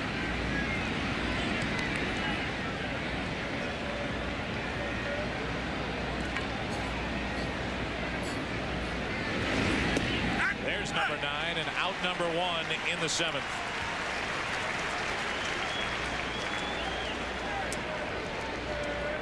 Well, coming up next after an all-new World's Funniest tonight on Fox is an all-new Holding the Baby. Then a can't-miss Simpsons and the smash hit That 70s Show, followed by the X-Files. It all starts tonight, 7 Eastern, 6 Central on Fox. Strike one on Sean Casey as he went up there ready to swing after Sanders struck out to start the inning. The 9 strikeouts for Matt Morris ties a career high. Last year as a rookie, Matt Morris was 12-9 and was the only Cardinals starter to make every start of the season, meaning every 5 days it was Morris. The other days were hit and miss, including guys like Andy Bennis, Alan Bennis, Todd Stottlemyre. And if you wonder why the Cardinals, Donovan Osborne on that list as well, why they have disappointed 2 years running, you look right back at the injuries to the starting rotation for 2 consecutive years. But that excuse gets old after a while. The 0-2 pitch.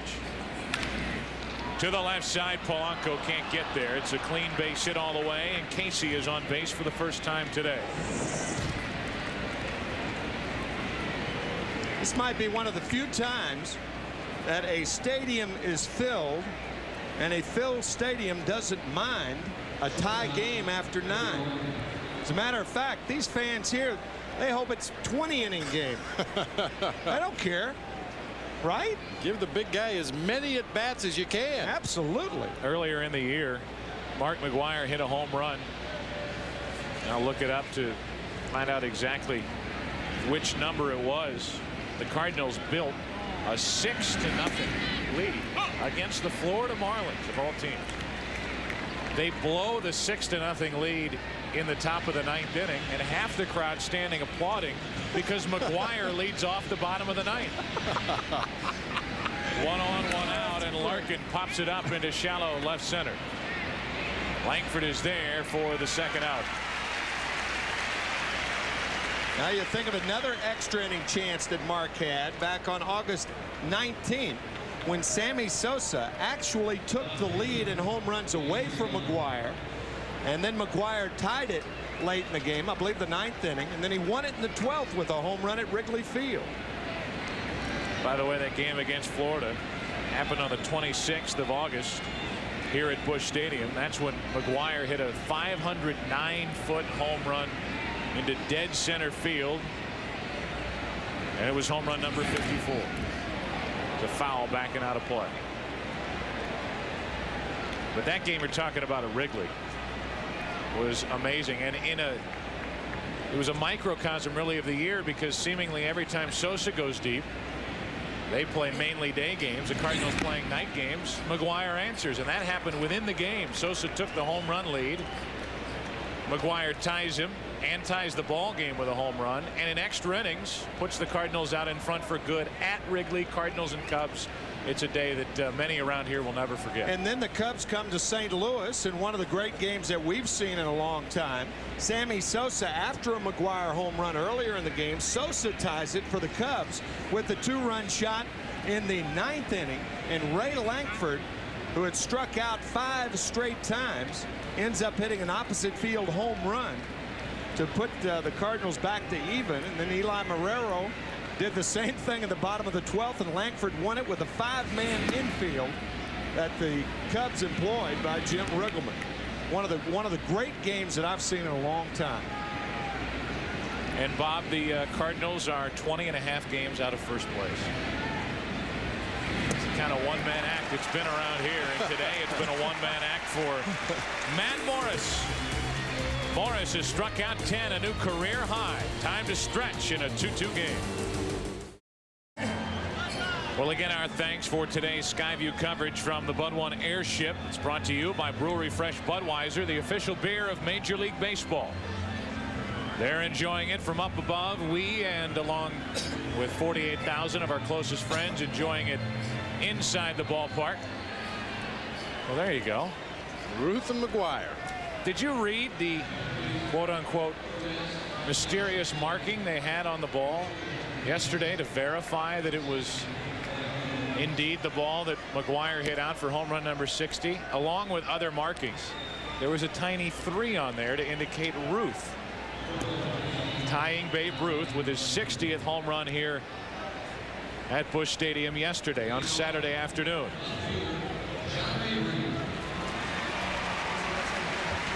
John Mabry, Placido Polanco, and Matt Morris, the pitcher, will come to the plate with Juan Acevedo, the Cardinal closer these days, getting ready for St. Louis in their bullpen. Strike one on Mabry. A number of changes defensively for the Reds as we play here in the bottom of the 7th inning. A new center fielder takes over for Cincinnati as Mabry rips one into right field. The new right fielder, Reggie Sanders, to his left, over to pick it up and throw it back to the infield. Standing by with Commissioner Seelig is our very own Steve Lyons. Hello, Steve. All right, Joe, thank you very much. It's nice to be able to call you the Commissioner, Bud Seelig. None of that acting stuff anymore. How about this home run race, how it's transcended into the rest of the world? It reaches far beyond baseball right now. Well, you know, I've seen a lot of positive stories in my 35 years in baseball, but I tell you, Steve, this is so engaging. I mean, it's just absolutely, it's so dramatic, and I know the nation is watching, and it's had such a wonderful positive effect on people, and both Mark McGwire and Sammy Sosa and Ken Griffey Jr. have all handled themselves just beautifully. So it's been something, and to be here in St. Louis, I mean, the drama each time he comes to the plate is really something. You know, I was in Milwaukee last week doing a game. The new construction of that ballpark certainly signifies a new era of baseball in Milwaukee, but baseball in general, is it back now? Well, you know, Steve, I said a year ago we were in the early stages of a powerful recovery. Then we were in the middle stages, but I think, as I told the media today, even I understated this one. We're going to set a record for the minor league attendance record, and the major leagues also have a shot on the record. The interest is remarkable, and this has just been one glorious summer. And that's good for you and me and everyone else. Joe and Tim, let's go back to you guys upstairs. All right, Steve, thank you. Steve Lyons, and thank you to Bud Seelig as Ron Gant is announced as the pinch hitter here in the 7th inning for Matt Morris, who will end the day with 7 innings under his belt. Don Gullett, the pitching coach for the Reds, goes out to talk to Tomko. We were talking about the defensive changes for the Reds before the interview of Commissioner Seelig. Jeffrey Hammonds, the former Baltimore Oriole, takes over in center field. There's Hammonds in center. Reggie Sanders moves to right, as we mentioned. Roberto Pettigini therefore moves to left field. Out of the game is Dimitri Young. He fouled a ball off his foot and cannot continue, so Hammonds will bat in the cleanup spot in the Cincinnati lineup. Here is the injury, Bob. The injury you were talking about, the foul ball, gets him on the back foot. It appeared right on the top of that left foot. Young obviously in a lot of pain. Unable to continue in his ball game. Ended up striking out for the final out in the top of the inning as Gant takes a ball outside. Gant pinch hitting for Matt Morris. Former Cincinnati Red, longtime Atlanta Brave, has hit 22 home runs. The Cardinal outfield has combined for 70 home runs, while McGwire has hit 60. I guess it again underlines the importance of pitching as Gant tries to put the Cardinals on top here in the 7th. 1 ball, 1 strike. The 1986 St. Louis Cardinals hit 58 home runs as a team all year. So McGwire has 2 more home runs than the 86 Cardinals. The leading home run hitter on the Cardinals that year, Andy Van Slyke, with 13.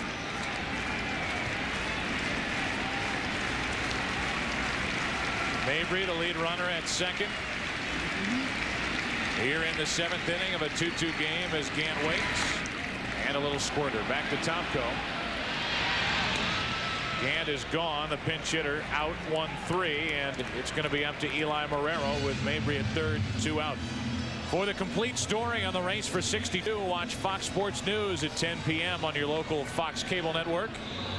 You can also catch up to date on all of the NFL's first weekend action This has been a big weekend for sports, and I would have to say this is the center right now here in St. Louis for the moment, with McGwire with 60 home runs, and he's the lead man, 2 in front of Sammy Sosa. Mabry at third, 2 out, and Eli Marrero waits. Takes the ball.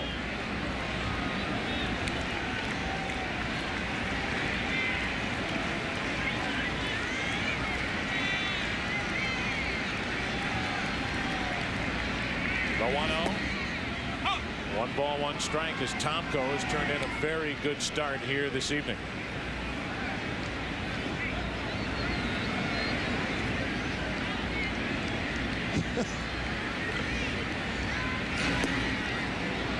Strike 2.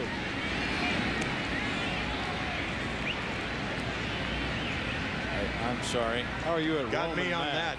that. Forget it. I'm going to guess it's 62. 62, I mean, that's, I guess the L is 50. There you go. Those LX. crazy Romans. Runner at third, 2 out, the 1-2. Marrero is gone, and Tomko has 4 strikeouts on the day. Morris is gone. Tomko continues into the 8th of a 2-2 game. As we go to the 8th inning, we talk about Tuesday night, Eastern, 7 Central. And again, that will happen as long as it happens around here, and Mark McGwire is no longer chasing the 61 home run mark, and he hasn't set a new single season home run record. Juan Acevedo is the new right-hander taking over for the Cardinals in the 8th. And if this is a 9-inning game, Mark McGwire will have 1 more at bat. He'll be the 3rd hitter in the bottom of the 8th inning. So if he doesn't homer today, he would have to hit 2 to break it tomorrow. If he does not do that, we're on the air on Tuesday night with the ball game. A photo op for the Maris boys. Yeah. I wonder if that's a Roger Maris bat. It looks like an older bat. Stan Musial to the left of your screen, and Roger Maris. Stan Musial's only year, and there he is with the red shirt and white jacket. His only year as the general manager of the St. Louis Cardinals. Naturally, the Cardinals win the World Series, and Roger Maris, his first year with the Cardinals. Everything Stan touches continues to turn to gold. One of God's chosen people in many, many ways. A ball up and away to Roberto Pettigini. Pettigini, Boone, and Taubensee against Acevedo, who can't do much better than Matt Morris did. And there it is. It's an autographed Roger Maris model Louisville Slugger bat.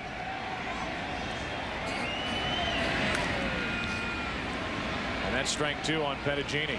And the spelling of that last name could be different if it were the family's name, the Maris family, settling in Fargo, North Dakota. That is the bat, by the way, says Steve Lyons, that Roger hit the 61st home run with. Wow. But the original Maris name was spelled M-A-R-A-S.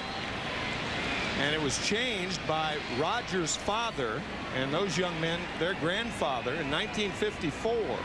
And you just can't help but wonder that with all the problems that Roger had in New York, if he didn't want to change it again after that year in 1961.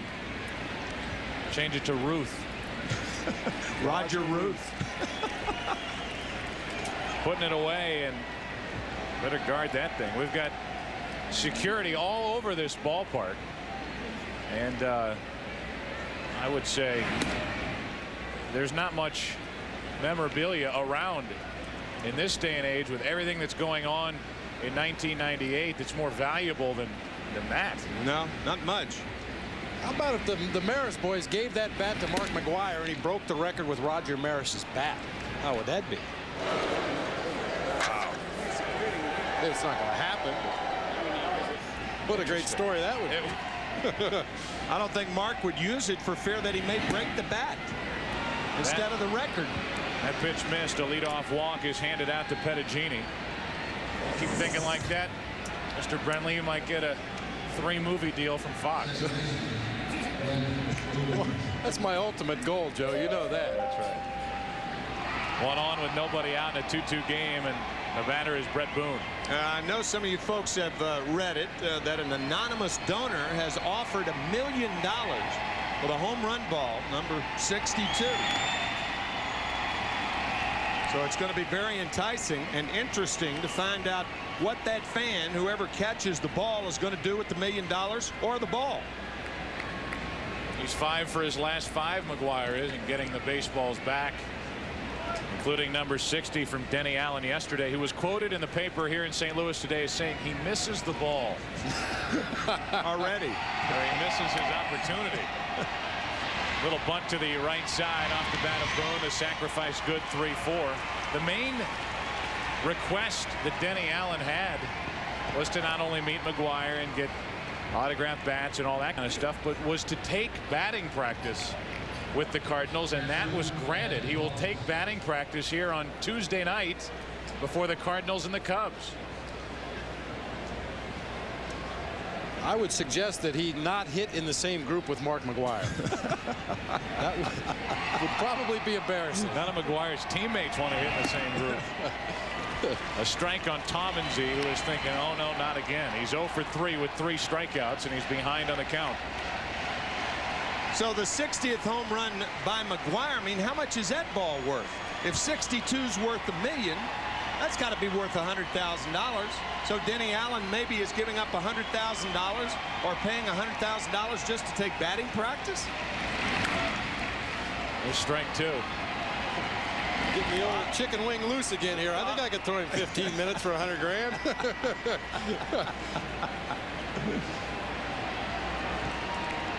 Go ahead run at second with 1 out.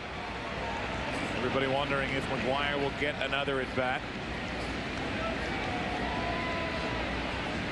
He will get another at bat in the bottom of this 8th inning. Tim talked about without that hit in the 7th inning, and it goes back to what I talked about earlier. Around here, people look ahead in the batting order. Everybody's become a mathematical wizard, because even in blowouts, people will stay around to watch McGuire's last at bat, and after that happens, hit the street and get to your car. He will get another at bat, no matter what.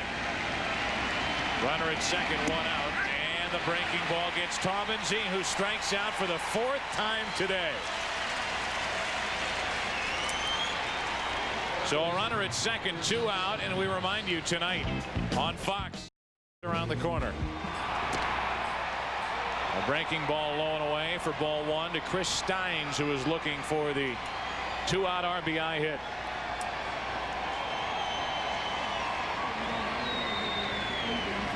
Acevedo issued a leadoff walk to Pettigini, and he's at second with 2 out.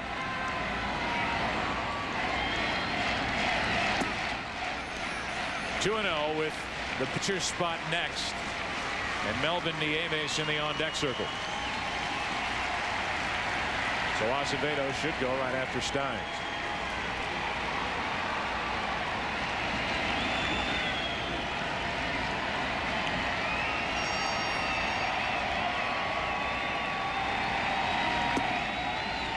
Steins wouldn't chase it. It's 3-0.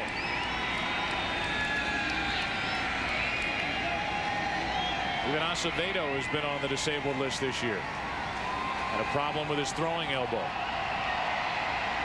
And he is on, and he is right. He can throw it harder than anybody the Cardinals have. The 3-0. 4 straight, a 2-out walk to put 2 on with 2 out for the pinch hitter Nieves. Joe and Bob, we were talking about the financial part of McGuire's race, or Sammy Sosa, and the race for number 62. I know with the work week starting tomorrow, perhaps there are a lot of financial people thinking that if McGuire or Sosa breaks the record, I hope the same thing does not happen to the financial market 2 years hence that happened to the financial market in 1929, because 2 years after, down 41.9 on Friday, and everybody knows the market's been horribly down the last couple of weeks. But 2 years after Ruth set the record with 60 home runs, the market hit the bottom, Black Monday, the depression set in, and the market has not been responding well in the last 2 or 3 weeks. And from 1990 to 1997, about like from 1920 to 1927. Nieves pops it down the left field line for strike one. It's nice here at Busch Stadium. They give you both ends of the spectrum, Bob. You can get depressed and watch your money dwindle away in left center field on the scoreboard, and then look to your right and watch the home run chase with McGuire and Sosa in right center field. But start left. There you go. One market depreciating, the other is appreciating and appreciated. 2 on with 2 out. A 1-1 count on Nieves. Well, if the sale of Mark McGuire jerseys alone could keep the economy going, I think we're in pretty safe ground. Everywhere you go around this town, everywhere you go around baseball, Mark McGuire jerseys. They're everywhere. 2 on with 2 out, 1 ball, 1 strike on Nieves. He was driven in 17, predominantly a pinch hitter this year for the Reds. And Acevedo, who's walked 2 in the inning, falls behind Melvin, 2-1. A leadoff walk, the bunt, the strikeout, another walk. And with 2 on, 2 out, it's Acevedo against Nieves.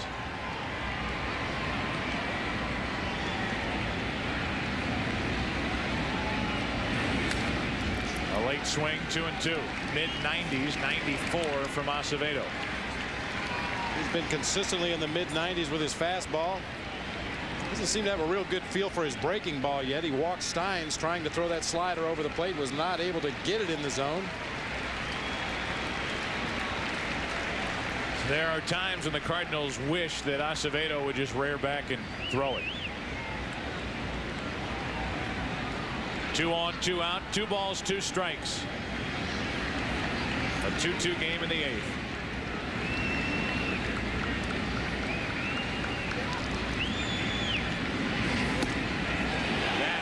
Just low. 96 miles per hour from Acevedo. The shadow of Mark McGuire as the sun beams down through one of the portals here atop Busch Stadium. He will cast a long shadow after this 1998 season.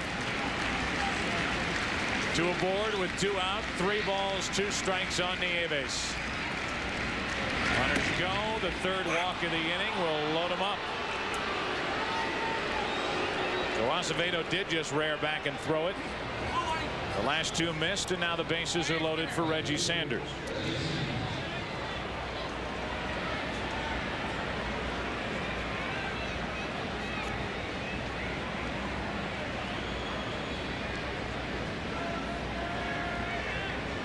There's the situation for Juan Acevedo and Reggie Sanders, who tries to break through with his first hit of the day. He's 0 for 4 with a pair of strikeouts. That was against Morris, now facing Acevedo. And a strike over the inside corner. Medellini, the runner, at 3rd, Steins at 2nd, and Nieves with a pinch hit walk.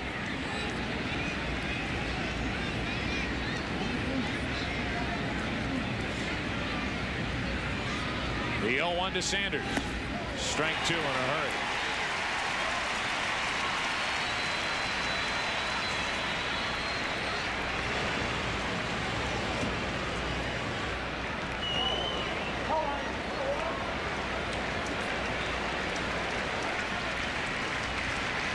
Oh, and 2 the count as Acevedo tries to pitch around 3 walks here in the 8th in a 2-2 game.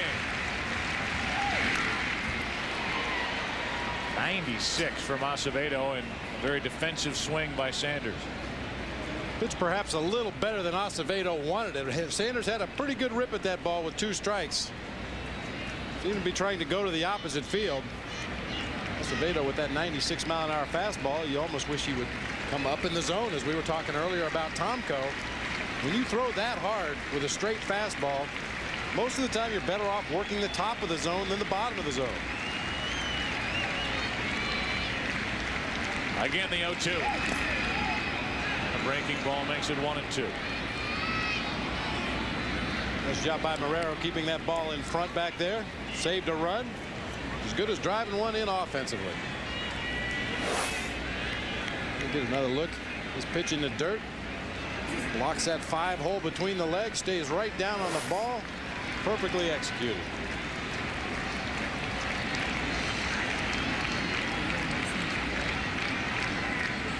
Here it is on 1-2.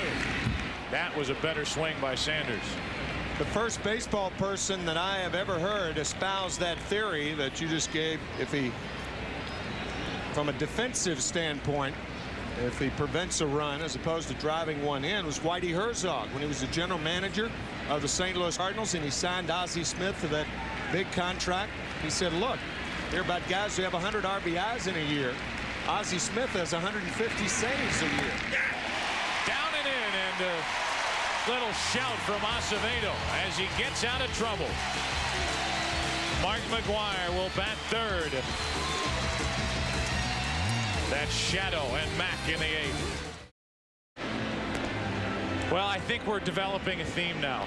We have officially developed a shadow theme. The shadow knows. The shadow. Of course, the arch there in St. Louis.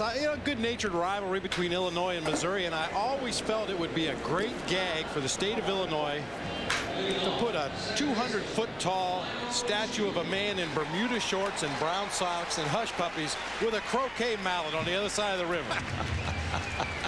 The Cubs may help finance that. Here's our Toyota game summary. Mark McGwire 0 for 2 with a walk. Dimitri Young a 2-run shot in the first for the 2 Cincinnati runs. Marrero an RBI single. And McGwire scored on an error in the 4th inning. It was credited in RBI to Fernando Tatis, and that is it. On top of that, the Reds have stranded 11. Top of the order for the Cardinals, including McGwire here in the 8th inning. And the Shields grounds it fair. Pass first into the corner.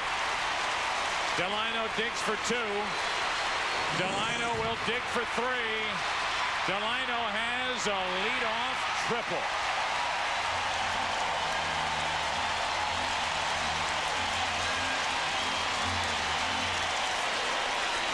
His 8th of the year.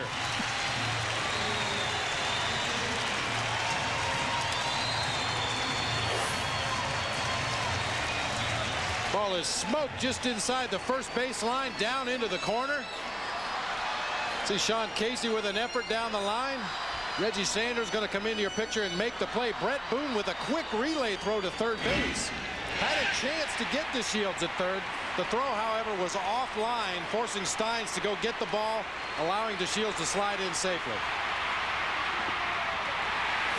Infield in as Jordan takes the ball as you watch the Shields go around the bases. That's from a man who has had in-season knee surgery right at the All-Star break. The go-ahead run is 90 feet away for the Cardinals here in the 8th. Hudek deals a strike. It's 1-1. And the one thing the Cardinal crowd wants here is for Brian Jordan to drive the run in, probably with a sacrifice fly. So that clears the bases and it gives the Reds no excuse to walk McGwire. Hudek on 1-1. Jordan pops it into left field. Back is Pettigini. That will do the trick. DeShields tags and scores. The script has been written. The Cardinals lead 3-2 with the bases empty in the 8th.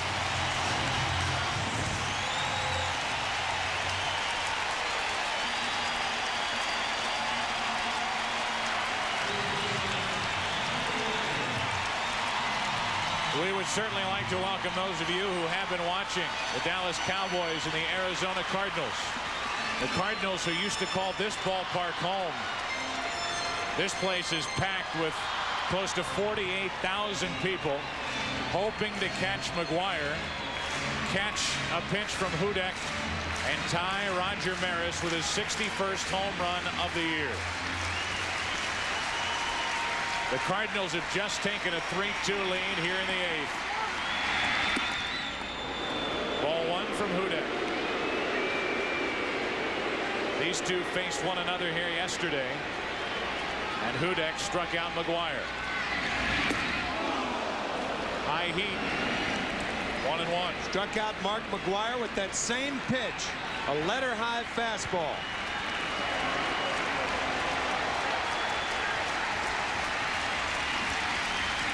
The 1-1 pitch. Back up. And the count now 1-2. I think we're seeing a pattern develop here. John Hudek apparently has found the hole in McGwire's swing up above the top of the strike zone. Too far up, 2-2. He's up there one more time. One more rung. A leadoff triple by DeShields, a sac fly by Jordan. Everybody relieved as the Reds had no legitimate opportunity to intentionally pass McGwire, and we await the 2-2 pitch from Hudek.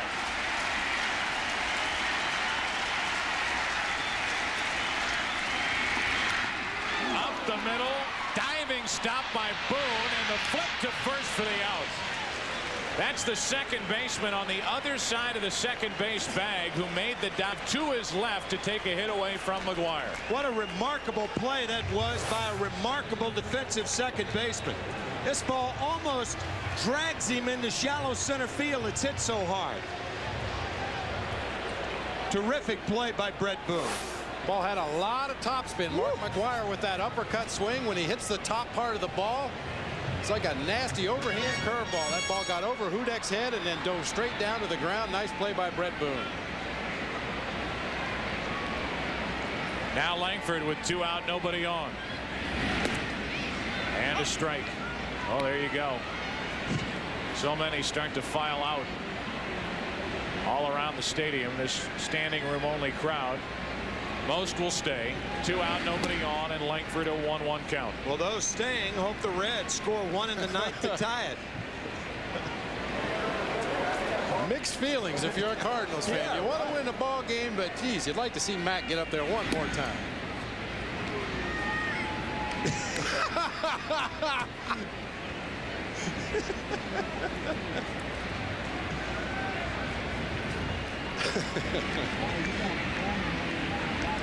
Two out, nobody on, 2 balls and a strike. 3-1. That's about what, 6 hours later now in London. That'd be after midnight. So by the time they get there, the Cardinal game against the Cubs will be starting tomorrow. Langford gets into one to center. Hammond's back at the track, at the wall, gone. Number 26, and a 4-2 St. Louis lead.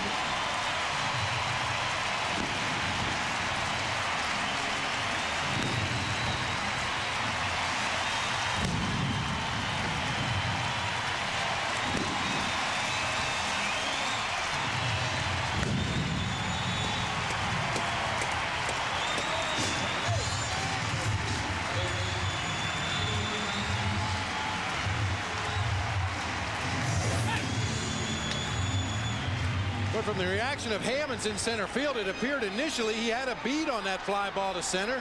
Kind of camped in his tracks and then drifted back to the wall, and that ball is well out of here to straightaway center field. Tatis trying to follow suit, comes up empty.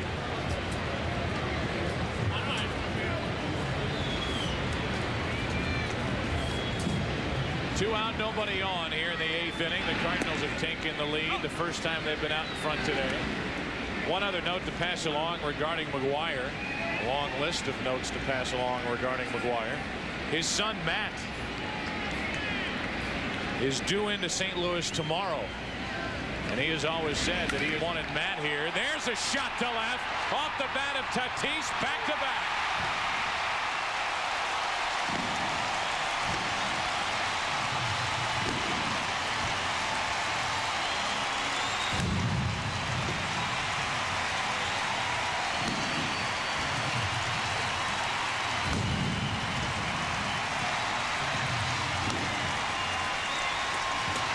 Well, Matt McGwire misses back-to-back from Langford and Tatis, but he will be here for the Cup Series starting tomorrow afternoon.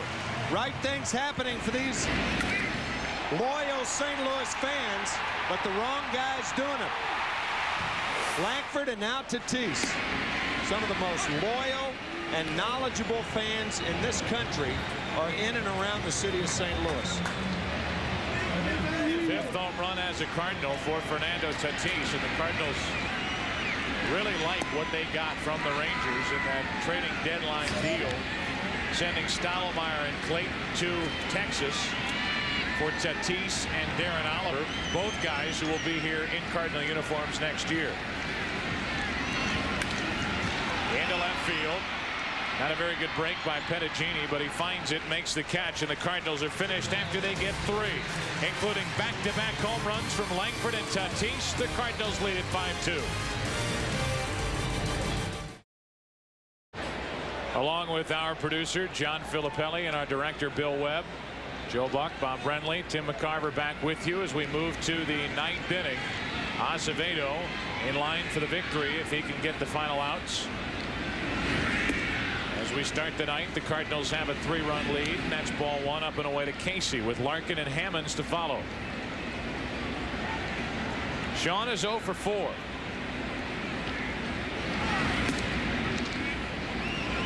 That makes it 2-0.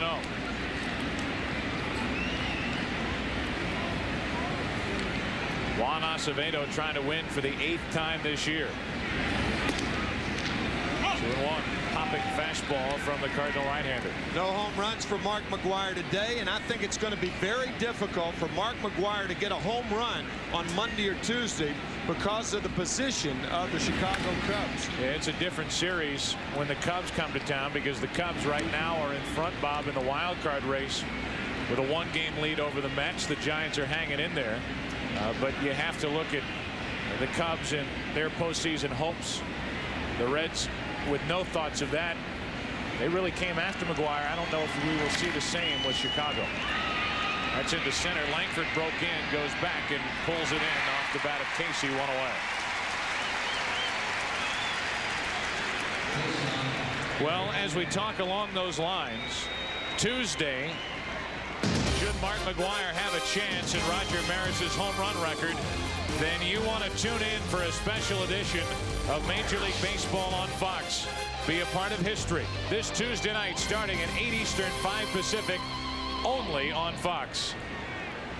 It could be on FX. Our friends on the cable side, depending on the situation with McGwire, but if it stays as is, you will find the game here on Fox on Tuesday night. And Tim, I agree with you what you said about the Cubs. Jim Riggleman is going to have to do strategically what he can to try to win ball games. And when you've got a guy like Mark McGwire that can get the ball out of the stadium, you're trying to win a game. You're trying to win the wild card race. I'm sure there will be situations during that series when the best strategic move for the Cubs is to walk Mark McGwire. 3-0 the count. It's an interesting scenario because the best strategic move may not be for the Cardinal pitchers to pitch around Sammy Sosa, because Sosa has speed to steal a base. On the other hand, the Cardinal pitchers do not have the incentive to get Sosa or to get the Cubs out like the Chicago Cubs pitchers have the incentive to get McGwire out. 1 on, 1 out here for Jeffrey Hammonds, his first at bat of the day.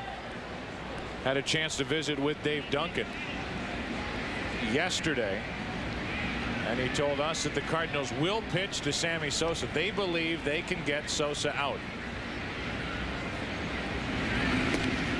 Sammy is a much different hitter than he was a couple of years ago. Bob, you had a chance. You used to work for the Cubs, and when he signed that long-term deal, I'll be honest, I was one guy who thought, wait a minute, what did they just do, and what did they do to the salary structure of Major League Baseball? But he is worth every dime. Into right off the bat of Hammonds, and Jordan makes the catch for out number 2. I don't know if I've seen such a big change in a hitter in such a short time. Sammy Sosa went from being a wild free swinger, anything airborne spinning, he was going to swing at it, to being a much more disciplined hitter with every bit as much power as he had before.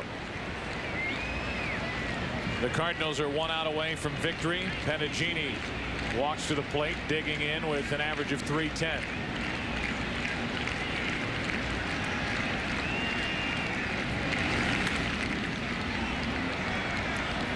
Strike 1 off the bat of Pettigini.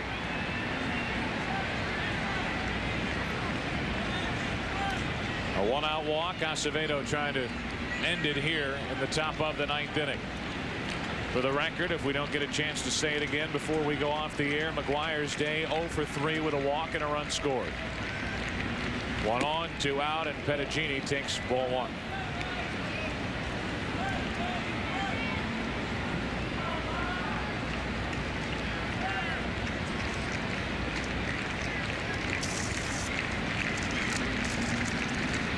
It's been a big day in sports, and after this game comes to an end, we will take you back to the studio. Kevin Frazier and Ron Pitts are standing by for the day in football, all the scores, and I'm sure they'll revisit this one. A little pop-up into left center field should end it. Langford fighting the sun, makes the catch, and the Cardinals win it on a late Sunday start, a final of 5-2 as Mark McGwire stays on 60 home runs. So Mark McGwire lines out, walks and scores, strikes out, grounds out. Acevedo the victory, Hudek the loser. A 2-hour, 35-minute game. We'll come back and wrap up this day. We'll take a break, come back. St. Louis beats Cincinnati, a final of 5-2. The studio, the scores coming up after this.